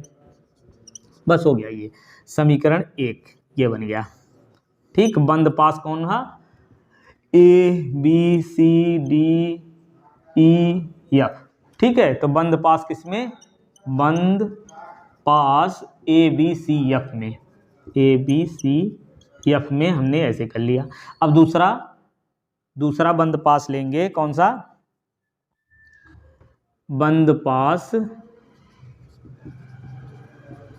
FCDE में। अब इस बंद पास में नियम लगाइए, कैसे लगाएंगे, देखिए धारा इधर की जा रही है, इसे मोड़ दीजिए, ये लो ब्लैक से मोड़ दें, ये इधर हो गया, ये इधर है, तो ऐसे ही तो जाएगा, यहीं छोड़ दीजिए, इसको आगे छोड़ दीजिए, ऐसे घुमाइए, ये ठीक। तो अब देखिए धारा और प्रतिरोध का गुणनफल, धारा I2 प्रतिरोध R2 हो गया, ठीक, ये प्लस में आया। अब फिर दूसरा भी है, तो ये भी प्लस में आ रहा है, प्लस इसमें धारा कितनी है, दोनों मिला करके आ रही है, तो यहाँ लिखेंगे I1 plus I2 into R3 बराबर दो प्रतिरोध हो गया, विद्युत वाहक बल एक ही है, ये इसी दिशा में ही है ना, उसी दिशा में है, तो ये हो जाएगा E2, ये हो गया दूसरा, तो बंद पास का नियम। अब यहाँ लिखेंगे संधि का दूसरा नियम जो है वो क्या है, पास का नियम, इसको क्या कहते हैं, पास का नियम, और वोल्टता का नियम, और तीसरा आवेश संरक्षण का नियम, आवेश संरक्षण का नियम, ठीक, ये हो गया। तो देखिए एक बार फिर से रिवाइज कर लीजिए, बहुत पूछता है क्या, किरचॉफ ने 1842, किरचॉफ का नियम कैसे कहेंगे कि किरचॉफ ने 1842 ईस्वी में बताया कि किसी विद्युत परिपथ में धारा और सेलों के बीच के विद्युत वाहक बल के मध्य संबंध को स्थापित करते हुए नियम दिया। किरचॉफ ने किसी परिपथ में प्रवाहित धारा और सेलों के बीच के विभवांतर के मध्य संबंध को स्थापित करते हुए नियम दिया। पहला नियम संधि का नियम कैसे है कि किसी विद्युत परिपथ में संधि पर स्थित समस्त धाराओं का बीजगणितीय योग शून्य होता है। इतना लिखेंगे, फिर ये बनाएंगे सिग्मा आई इक्वल टू 0, फिर फिगर बनाएंगे, फिर लिखेंगे संधि की ओर आने वाली धाराएं धनात्मक, दूर जाने वाली धाराएं ऋणात्मक होती हैं। तो आने वाली धाराओं को देखिए प्लस करके लिखेंगे, दूर जाने वाली 2 धारा है इसको माइनस कर दिए बराबर 0। अब आने वाली धाराएं जो धन में है यहीं रहने दीजिए, माइनस वाला इधर कर लीजिए, तो यहाँ से मिल जाएगा संधि की ओर आने वाली धारा दूर जाने वाली धारा के बराबर मिल गई। इतना लिखेंगे, फिर बताएंगे कि संधि के प्रथम नियम को, किरचॉफ के प्रथम नियम को संधि का नियम, धारा का नियम, आवेश संरक्षण का नियम कहते हैं। ठीक हो गया पहला। दूसरा लिखेंगे बंद पास का नियम। किरचॉफ के दूसरे नियम को क्या हेडिंग डालेंगे? बंद पास का नियम। इसमें क्या कहेंगे कि किसी भी बंद पास में बहने वाली धारा और संगत प्रतिरोध के गुणनफल का बीजगणितीय योग उसी बंद पास में सेल के विद्युत वाहक बल के बीजगणितीय योग के बराबर होता है। इतना लिखेंगे, फिर ये वाला बनाएंगे, फिर फिगर बनाएंगे, और फिगर बनाने के बाद दोनों बंद पास में ऐसे ऐसे दिखा देंगे। इतना दिखाने के बाद फिर बताएंगे किरचॉफ के पहले नियम को पास का नियम, वोल्टता का नियम या आवेश संरक्षण का नियम भी कहते हैं। ठीक, तो ये हो गया किरचॉफ का नियम। मुक्त इलेक्ट्रॉन के अनुगमन वेग तथा विद्युत धारा में संबंध। तो देखिए मुक्त इलेक्ट्रॉन क्या होता है? जिनका नाभिक के प्रति आकर्षण कम होता है। तो मान लेते हैं कि ये चालक तार है और इस चालक तार के अनुप्रस्थ काट का क्षेत्रफल a है। अब इसमें इलेक्ट्रॉन अनियमित वेग से गति कर रहे हैं, तो जब इसे बाह्य बैटरी से जोड़ देते हैं, किसी बैटरी से जोड़ देते हैं, तो यहाँ क्या होता है? एक वैद्युत क्षेत्र उत्पन्न होता है। तो इस वैद्युत क्षेत्र में इलेक्ट्रॉन नियमित वेग से गति करने लगते हैं, और जब नियमित वेग से गति करने लगते हैं इलेक्ट्रॉन, तो उसी वेग को अनुगमन वेग कहते हैं। ठीक, तो अब हम मान लेंगे कि यदि प्रति एकांक आयतन में, क्या प्रति एकांक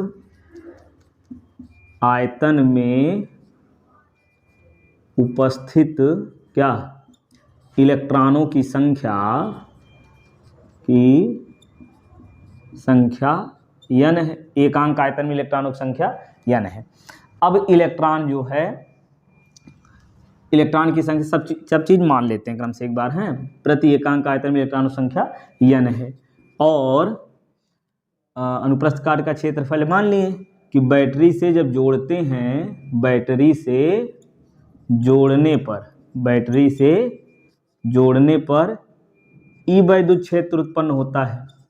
ई वैद्युत क्षेत्र उत्पन्न होता है जिसमें इलेक्ट्रॉन का अनुगमन वेग क्या हो जाता है? अनुगमन वेग या अपवाह वेग इसको कहते हैं। क्या? अनुगमन वेग जो है वो क्या हो जाता है? Vd हो जाता है। ठीक, अच्छा, कितनी देर में? t समय में मान लो एक ये जो है एक सिरे से दूसरे सिरे तक आ जाता है इलेक्ट्रॉन। ठीक है, तो हम जानते हैं कि 1 सेकंड में चली गई दूरी क्या होती है? 1 सेकंड में इलेक्ट्रॉन द्वारा चली गई दूरी, 1 सेकंड में इलेक्ट्रॉन द्वारा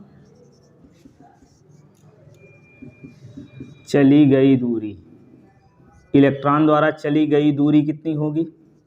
दूरी बराबर होता है क्या? दूरी बराबर चाल गुणे समय, है ना?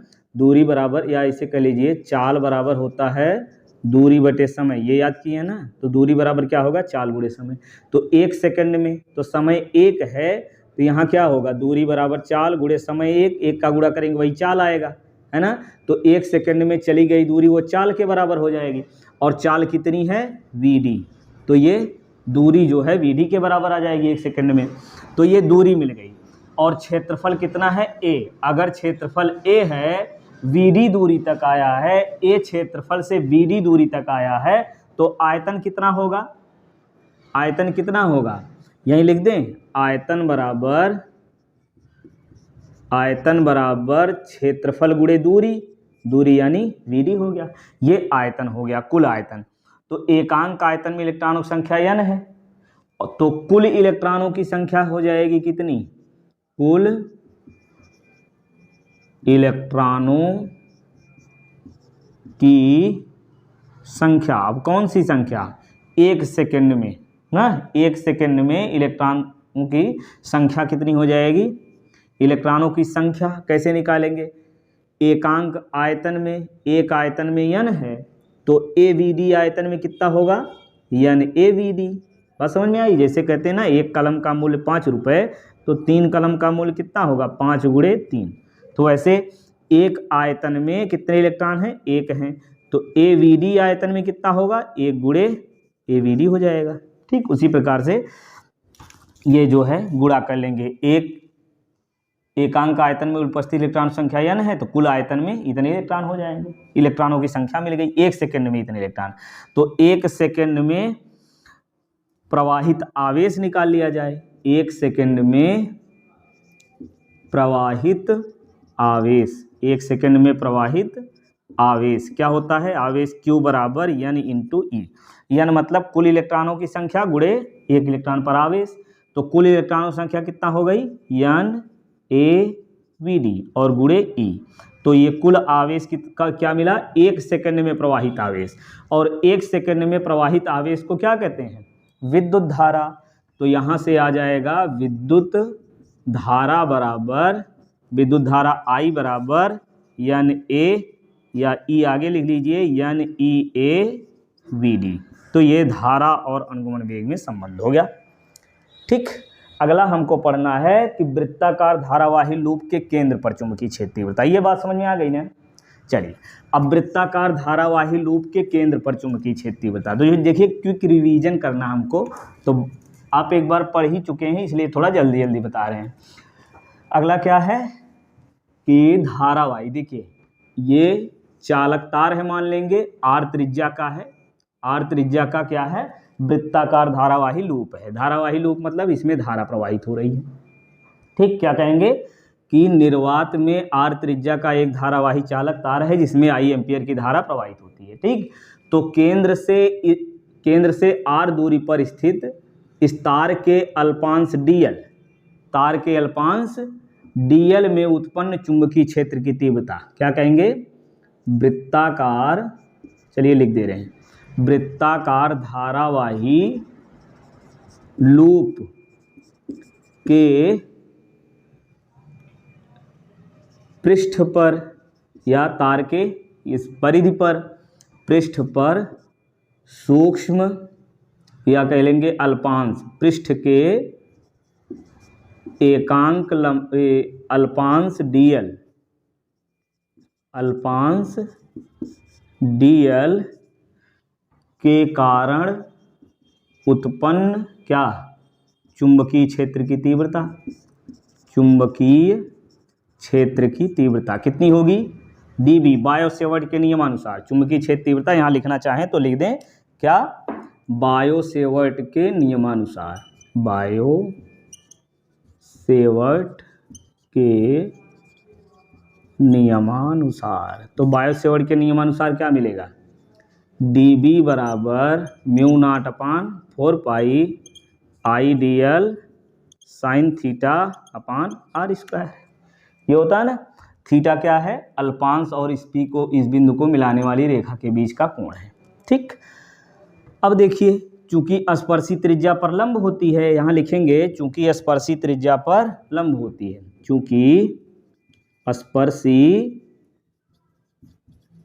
त्रिज्या पर लंब होती है, अतः क्या मिल जाएगा, थीटा बराबर 90 अंश। अब यहाँ रख दीजिए 90 अंश, तो ये मिल जाएगा dB बराबर μ0/4 पाई IDL साइन 90, साइन 90 का मान 1 हो जाएगा, इसको हटा दीजिए। ठीक, साइन 90 का मान 1 बटे R स्क्वायर। अब ये अल्पांश के कारण चुंबकीय क्षेत्र तीव्रता मिल गई। अब निकालना है पूरे चालक तार के कारण चुंबकीय क्षेत्र तीव्रता। क्या लिखेंगे, कुल चुंबकीय या वृत्ताकार धारावाही लूप के कारण, वृत्ताकार धारावाही लूप के कारण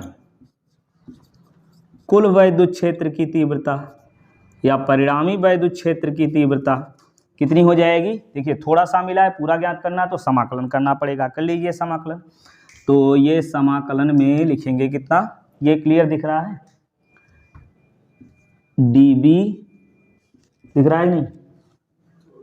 नहीं दिख रहा है, चलिए ऊपर लिख दे रहे हैं।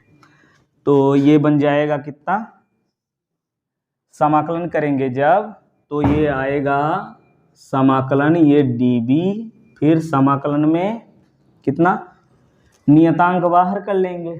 तो नियतांक कौन सा है, म्यू नॉट आई अपान 4 पाई फिर आर स्क्वायर। ठीक, अब ये हो गया dl, dl मतलब थोड़ी सी लंबाई।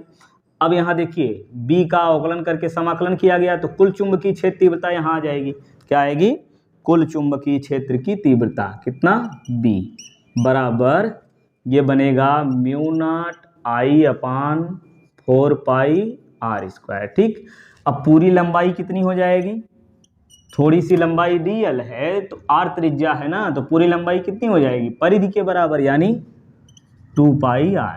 तो यहाँ लिखेंगे 2 पाई r, तो पाई से पाई कैंसिल, 2 दूना 4 कैंसिल, 1 r कैंसिल।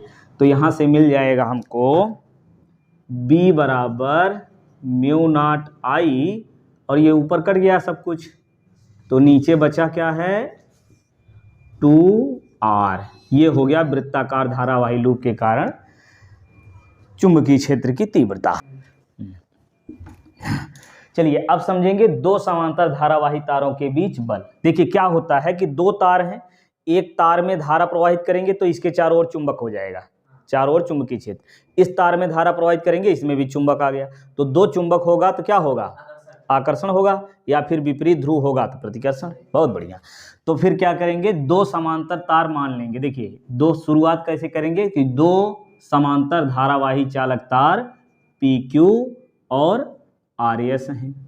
ठीक, और इनमें बहने वाली PQ तार में बहने वाली धारा I1 है और RS चालक तार में बहने वाली धारा R2। ठीक है, और दोनों के बीच की दूरी R मान लेते हैं।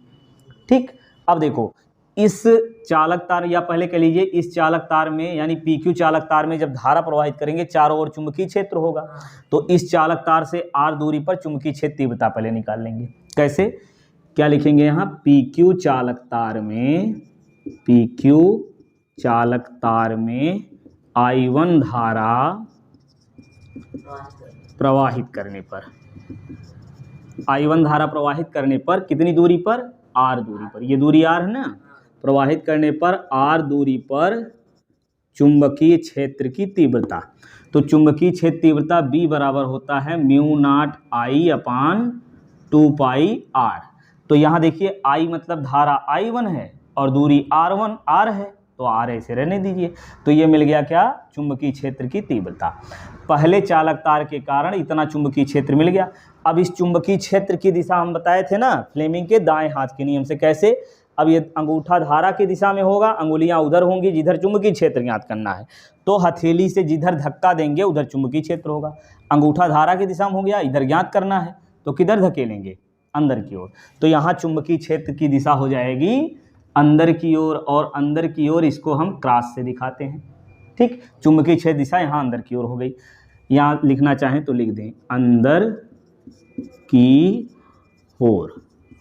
ठीक, अब यहाँ चुंबकीय क्षेत्र मिल गया, तो अब क्या करेंगे कि RS चालक तार, क्या लिखेंगे, RS चालक तार के यल लंबाई पर लगने वाला बल, RS चालक तार के यल स्मॉल लंबाई पर लगने वाला बल। अब लगेगा ना दूसरे तार पर बल, लगने वाला बल।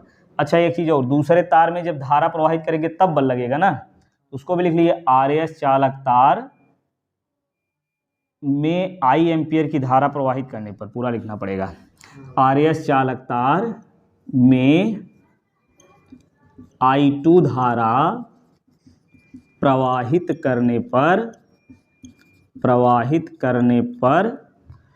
यल लंबाई पर लगने वाला बल ना, लगने वाला बल। तो ये लगने वाला बल F बराबर IBL साइन थीटा होता है। तो धारा I कितनी इसमें, I2, B कितना है यहाँ चुंबकीय क्षेत्र B2, यल लंबाई है, साइन थीटा है। अब साइन थीटा यानी चुंबकीय क्षेत्र और तार के बीच लगने के बीच का कोण है। तो चुंबकीय क्षेत्र अंदर की ओर, चुंबकीय क्षेत्र अंदर की ओर, ऐसे समझ लीजिए चुंबकीय क्षेत्र ऐसे अंदर की ओर है और तार ऐसे है, तो इसके बीच बल कितना, कोण कितना बना है 90 अंश। तो यहाँ थीटा का मान कितना हो जाएगा 90 अंश।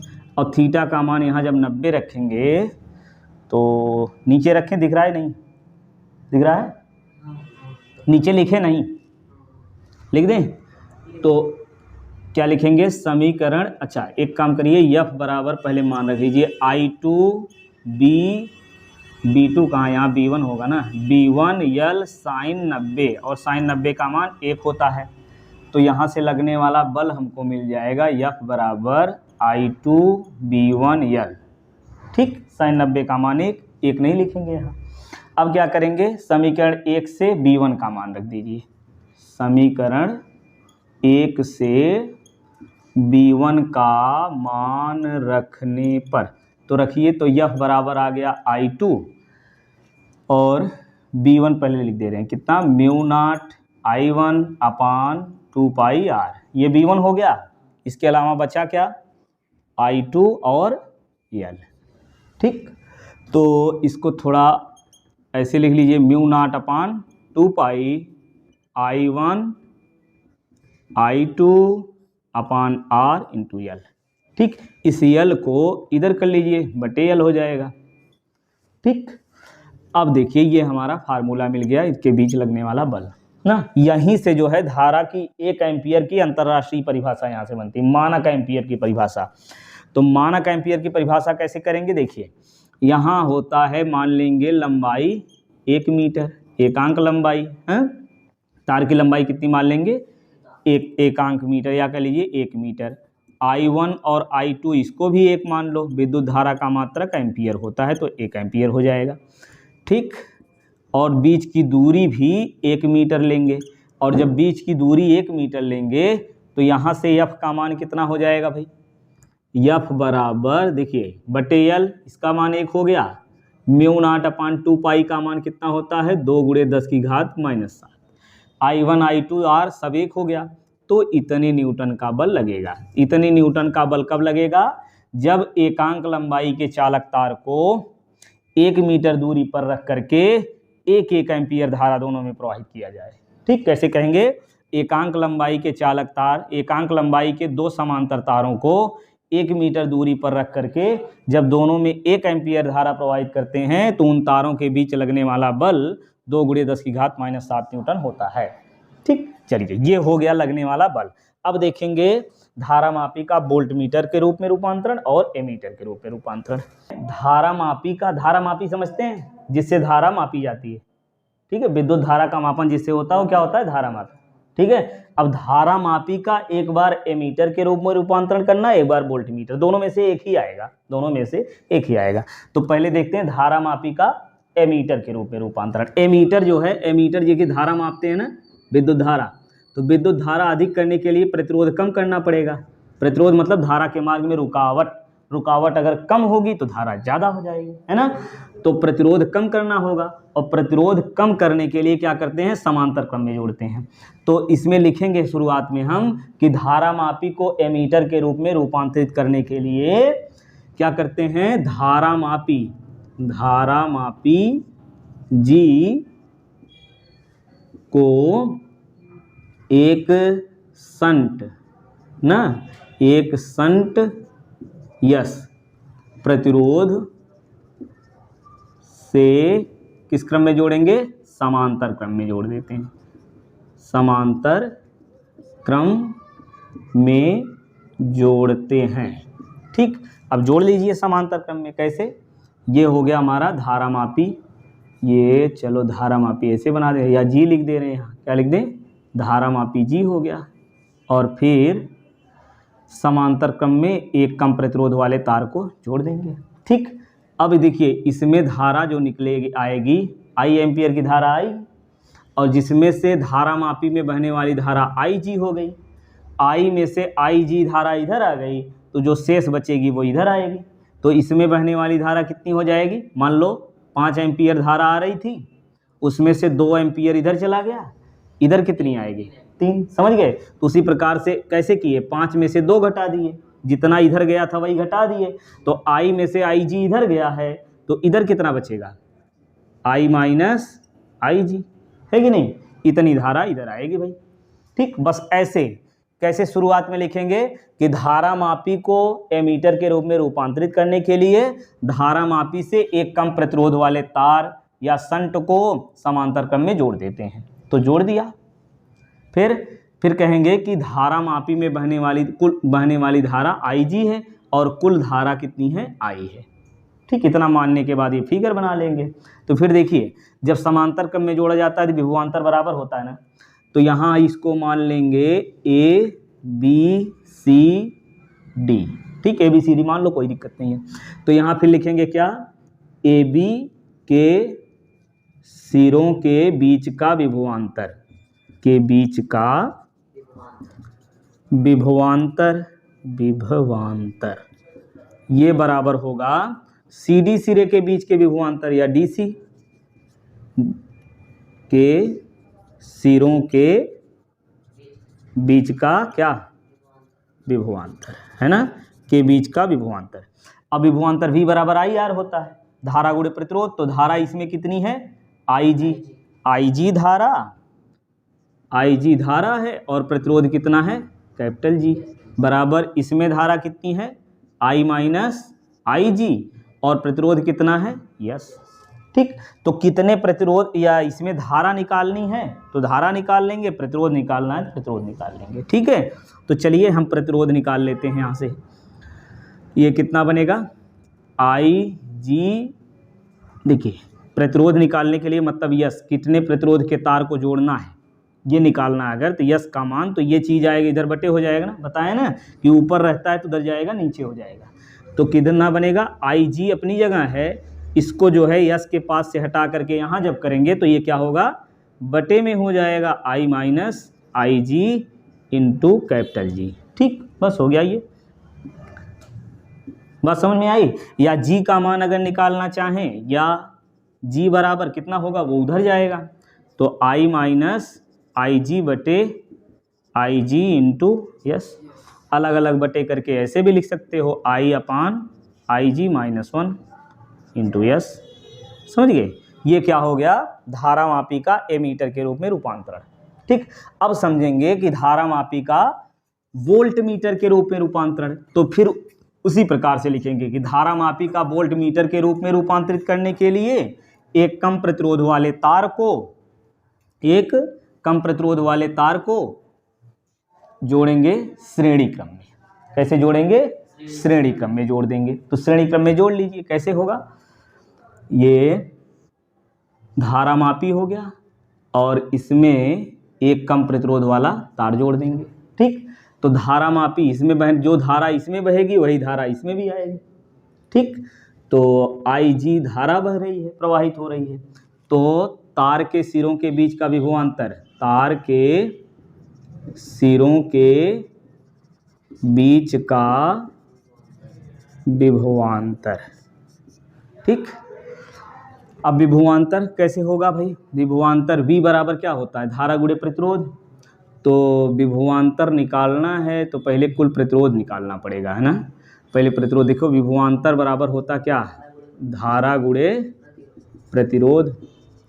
तो धारा तो IG हो गई ना, तो श्रेणी क्रम में या लिखेंगे फिर नीचे कुल प्रतिरोध। अब श्रेणी क्रम में कुल प्रतिरोध कितना होता है, G प्लस यस, श्रेणी क्रम में सीधे जुड़ जाता, यस और G दोनों जोड़ दिए।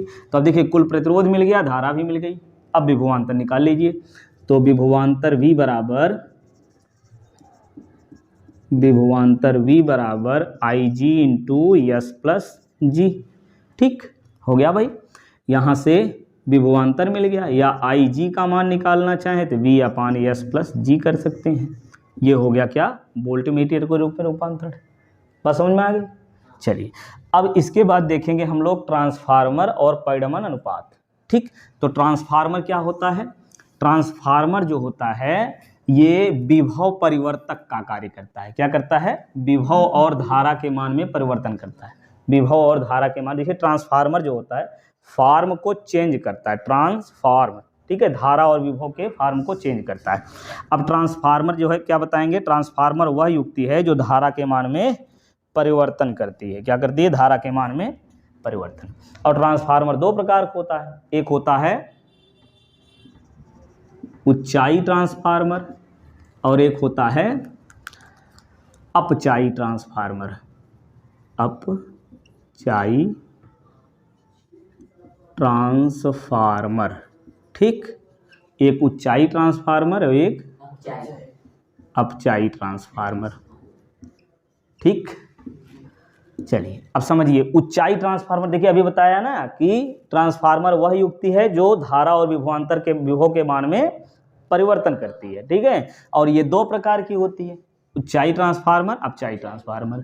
उच्चाई ट्रांसफार्मर जो होता है वो क्या करता है, उच्चाई निम्न विभव वाली, क्या, जो विभव निम्न होगा उसकी धारा उच्च होगी, निम्न विभव वाली उच्च धारा को, चलिए वाली भी लिख दे रहे हैं, निम्न विभव वाली उच्च धारा को क्या करता है, उच्च विभव वाली, बोलिए, उच्च विभव वाली निम्न धारा में परिवर्तित करता है। बात समझ में आ गई। उच्चाई जो होता है ये विभव को बढ़ा देता है, इसे समझ लो, ठीक।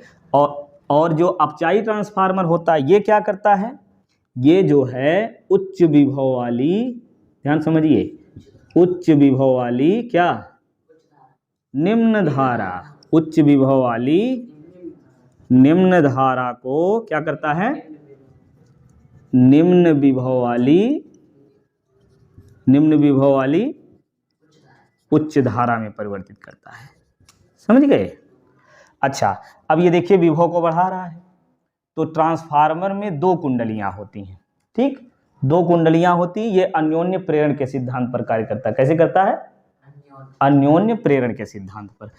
तो कैसे करता है, देखिए उच्चाई ट्रांसफार्मर में दो कुंडलियां होती हैं, एक होती है प्राथमिक कुंडली और एक होती है द्वितीयक कुंडली, ठीक। तो प्राथमिक कुंडली में अच्छा फेरों की संख्या कम होती है, द्वितीयक कुंडली में फेरों की संख्या अधिक होती है। और ये जो अपचाई ट्रांसफार्मर इसी का उल्टा होगा, इसमें क्या होगा, ये प्राथमिक कुंडली में फेरों की संख्या अधिक होगी और द्वितीयक कुंडली में फेरों की संख्या कम होगी। समझ गए। ये क्या है, प्राथमिक कुंडली और ये क्या है, द्वितीयक कुंडली, ठीक। ये क्या है, प्राथमिक कुंडली, प्राथमिक कुंडली और ये क्या है, द्वितीयक कुंडली, ठीक।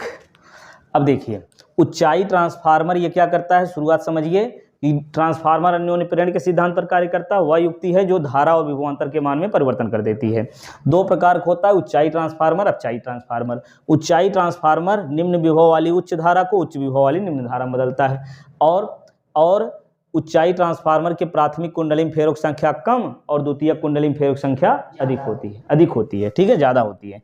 फिर क्या कहेंगे, कैसे कार्य करता है कि जब निम्न विभव वाली उच्च धारा को प्राथमिक कुंडली से जोड़ते हैं तो अन्योन्य प्रेरण द्वारा द्वितीयक कुंडली में क्या होती है, उच्च विभव वाली निम्न धारा प्राप्त होती है। द्वितीयक कुंडली से उच्च विभव वाली निम्न धारा प्राप्त होती है। बस समझ में आ गई।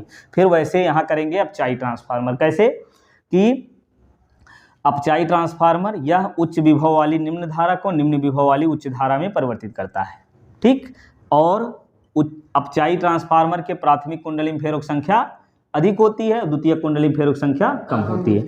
जब उच्च विभव वाली निम्न धारा को कहाँ जोड़ते हैं, प्राथमिक कुंडली से जोड़ते हैं तो अन्योन्य प्रेरण होता है। अन्योन्य प्रेरण क्या होता है कि जब कुंडली में धारा के मान में परिवर्तन करते हैं तो समीप में रखी कुंडली में प्रेरित विद्युत वाहक बल और प्रेरित धारा बहने लगती है।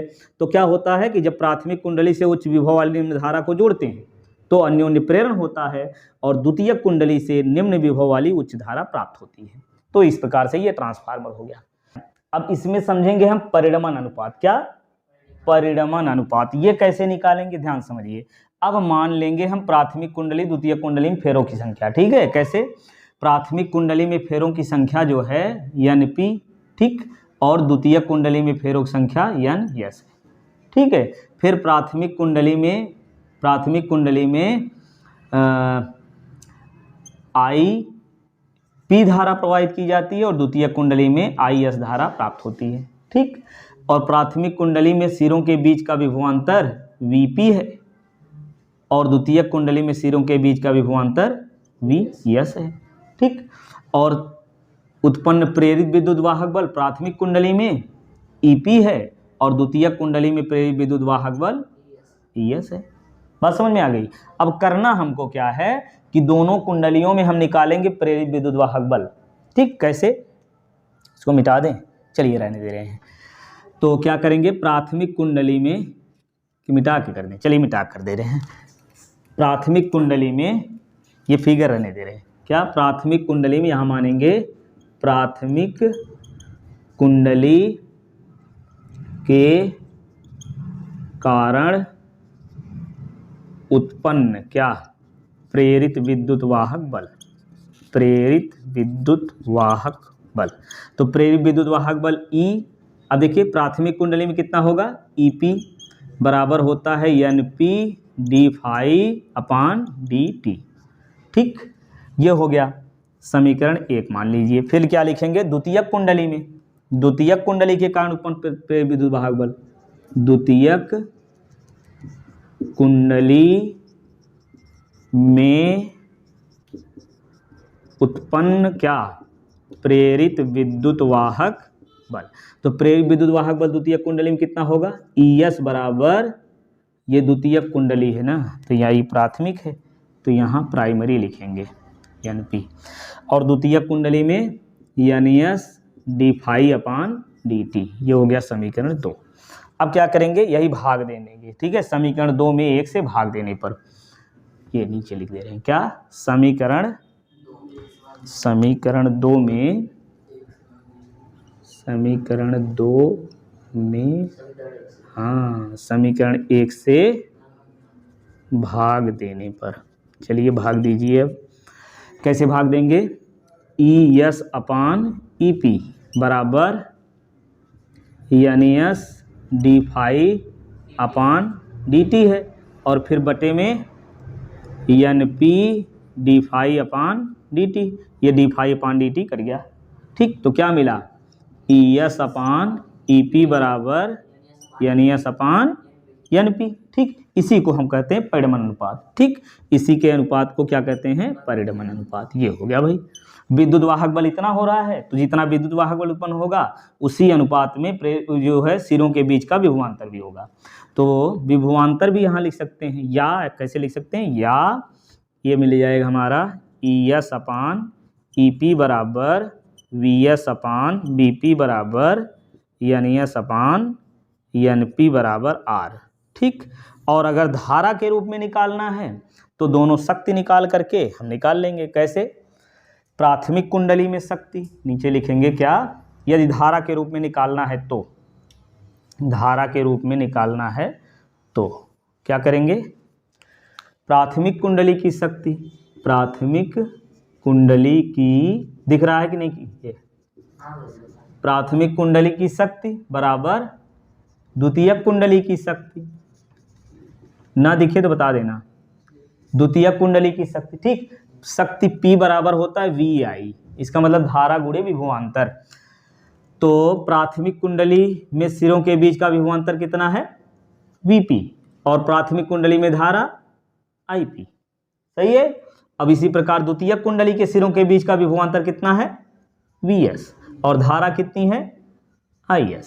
ठीक, यहाँ हमको पता क्या है, VS अपान BP पता है, तो यहाँ से VS अपान BP निकाल लो। कैसे, इसको इधर कर दो तो ये मिल जाएगा IP अपान IS। IS को इधर लाओगे तो ये बटे में हो जाएगा ना, और VS अपनी जगह है, इसको इधर लाओ, ये नीचे हो गया VP।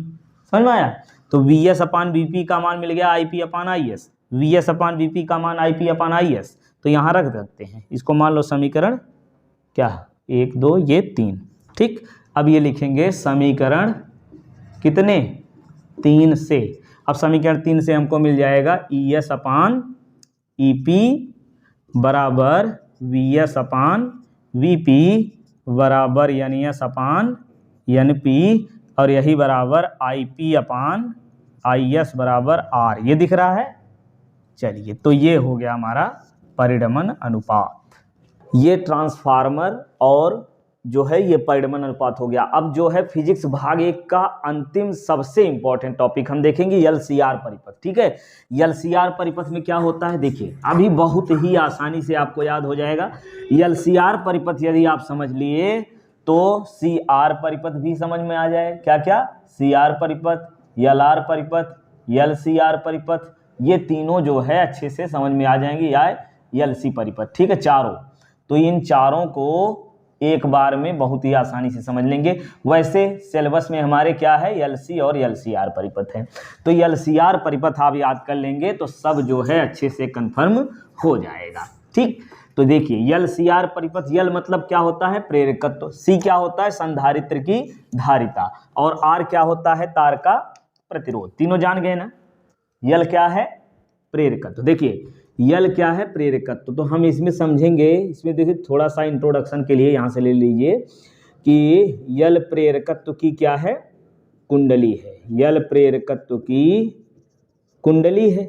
ठीक, सी धारिता का क्या है, संधारित्र है। सी धारिता का संधारित्र है, और आर प्रतिरोध का क्या है, तार है। ठीक, कोई तार है तो उसमें प्रतिरोध, संधारित्र, धारिता, कुंडली तो प्रेरकत्व।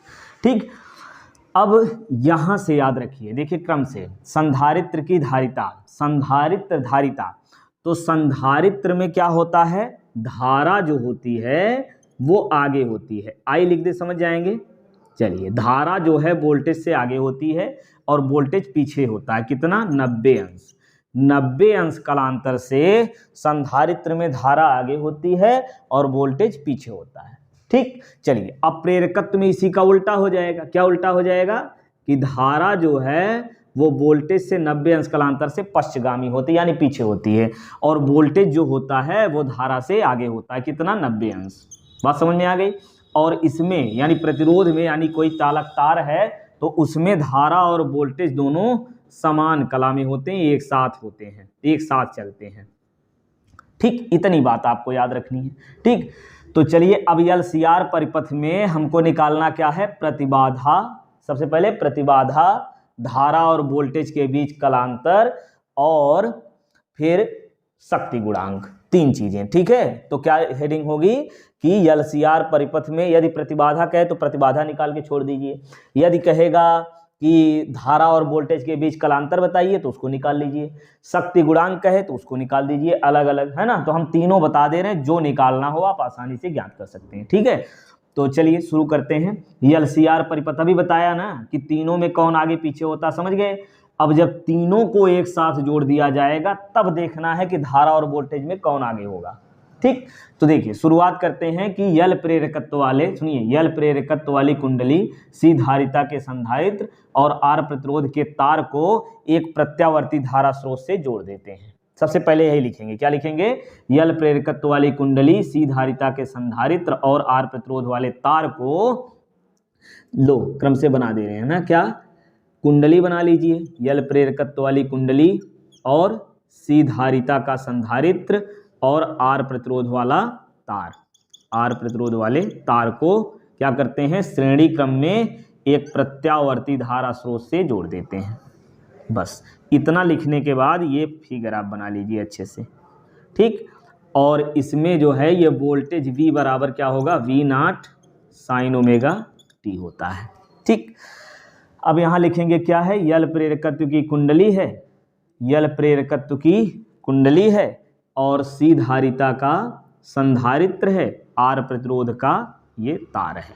ठीक, अब इसके बाद इसी में फिर मानेंगे हम कि कुंडली के सिरों के बीच का विभवांतर VL, संधारित्र में वोल्टेज VC और प्रतिरोध के सिरों के बीच का विभवांतर VR।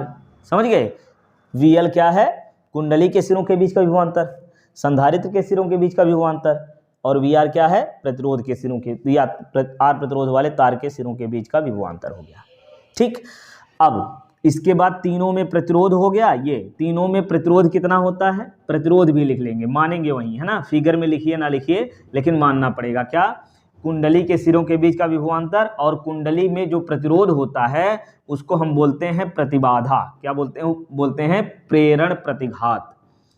प्रेरण कुंडली का, फिर लिखेंगे कुंडली का प्रेरण प्रतिघात यक्सएल और संधारित्र में धारिती प्रतिघात यक्ससी और तार का प्रतिरोध आर है। बात समझ में आई? क्या क्या, यल प्रेरकत्व वाली कुंडली है और सी धारिता का संधारित्र, आर प्रतिरोध का तार, ठीक। और फिर यक्सएल क्या है, धारिती प्रेरण प्रतिघात, लिख दे क्या, यक्सएल क्या है, प्रेरण प्रतिघात। चलिए लिख दे रहे हैं भाई, यक्सएल क्या है, प्रेरण प्रतिघात, ठीक। और यक्ससी क्या है, धारितीय प्रतिघात, ठीक। आर प्रतिरोध है वो तो मान ही चुके हैं हम लोग, इतनी बात आपको मान लेनी है शुरुआत में। क्या क्या, यल सी आर यक्सएल और यक्ससी, फिर वी यल वी सी और वी आर, ठीक। इतनी चीजें क्रम से बता देनी है कौन क्या है। फिर यल प्रेरकत्व की कुंडली, सी धारिता का संधारित्र, आर प्रतिरोध के तार को श्रेणी क्रम में प्रत्यावर्ती धारा स्रोत से जोड़ देते हैं, इतना लिखेंगे, ठीक। फिर नई लाइन से लिखेंगे ये वाली बात, क्या कि जब कुंडली में धारा वोल्टेज से 90 अंश कलांतर से पश्चगामी होती है और संधारित्र में धारा वोल्टेज से 90 अंश कलांतर से अग्रगामी होती है और प्रतिरोध में धारा और वोल्टेज दोनों समान कला में होते हैं। बात समझ में आ गई? चलिए अब क्या करेंगे, तीनों को क्रम से बनाएंगे। देखिए ये ग्राफ यदि समझ में आ गया तो सब कुछ आ जाएगा। ये देखिए इसमें हम धारा दिखाएंगे इधर की तरफ, ये धारा, ठीक।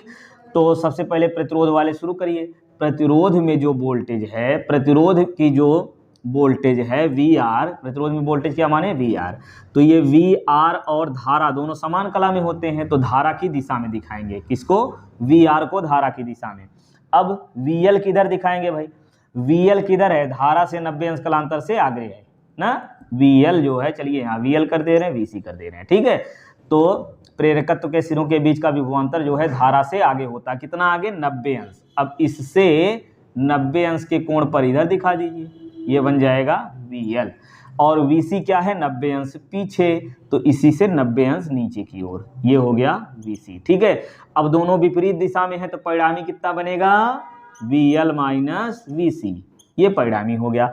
अब VL माइनस VC और VR की सहायता से हम पूरा करेंगे समांतर चतुर्भुज, पूरा कर लीजिए, ये परिणामी विभवांतर हो जाएगा, परिणामी विभव V हो जाएगा।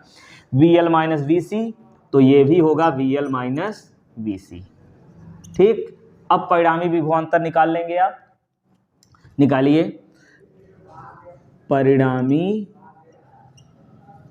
क्या, विभव, परिणामी विभव V बराबर क्या होगा, देखिए कर्ण का वर्ग बराबर लंब का वर्ग धनाधार का वर्ग, लंब वर्ग धनाधार का वर्ग होगा ना, ये समकोण है तो 90 अंश होगा ना भैया, तो क्या होगा, कर्ण का वर्ग यानी V स्क्वायर, लंब का वर्ग कितना, VL माइनस VC का स्क्वायर और प्लस VR का स्क्वायर, ये हो गया, ठीक। तो ये VR पहले लिखो, अच्छा लगेगा देखने में, बाकी कोई दिक्कत नहीं है। क्या लिखें, VR square plus VL minus VC का होल स्क्वायर। अब देखिए यहाँ लिखेंगे हम VR बराबर क्या होगा, I इंटू आर के, और VL बराबर होगा I XL के, और VC बराबर होगा I XC के, धारा गुणे प्रतिरोध सब चीज। तो क्रम से यहाँ रख देंगे ये वाला मान, तो V बराबर हो जाएगा ये अंडर रूट, ठीक। यहाँ क्या बनेगा, I square R square plus I XL minus I XC का होल स्क्वायर। अब I यहाँ से कॉमन लेंगे तो I स्क्वायर बनेगा, I स्क्वायर को बाहर करेंगे तो I बन जाएगा, तो V बराबर I और ये अंडर रूट, ये बन जाएगा V बराबर I under root R square plus XL minus XC का होल स्क्वायर, ठीक है। I को इधर करिए तो V अपान I बराबर हो गया under root R square plus XL minus XC का होल स्क्वायर। तो ये देखिए, जब दो चीजें जुड़ी हों या दो से ज्यादा जुड़ा हो तो धारा के मार्ग में जो रुकावट होती है उसको हम बोलते हैं प्रतिबाधा। क्या बोलते हैं? प्रतिबाधा। तो प्रतिबाधा देखिए, प्रतिरोध क्या होता है? R बराबर V अपान आई ना। तो जब एक चीज केवल तार में हो तो V अपान आई प्रतिरोध कहेंगे, यहाँ V अपान आई को क्या कहेंगे? प्रतिबाधा। तो यहाँ हो जाएगी ये प्रतिबाधा। प्रतिबाधा Z बराबर under root R square plus XL minus XC का होल स्क्वायर। ठीक, ये भैया फार्मूला हमारा मिल गया। क्या? प्रतिबाधा। अब जो है कलांतर निकालनी। कलांतर मतलब दोनों के बीच का कोण कितना है। किसके बीच का? जब तीनों जुड़े हों, मतलब LCR परिपथ में धारा ये हो गई, परिणामी विभव ये हो गया। तो धारा और वोल्टेज के बीच का कलांतर यदि निकालना है तो यहाँ कोण मानेंगे फाई, और इसी फाई का मान निकाल लेंगे तो आ जाएगा कलांतर। निकालिए। कलांतर के लिए क्या करेंगे? यहाँ लिखेंगे tan फाई, और tan फाई बराबर लंब बटे आधार। तो लंब कितना बनेगा? VL माइनस VC अपान VR। ठीक, अब यहाँ मान रख दीजिए क्रम से। तो VL का क्या होगा? IXL minus IXC upon I into R। I common ले लीजिए तो बन जाएगा क्या? XL minus XC upon I into R। I से I कैंसिल।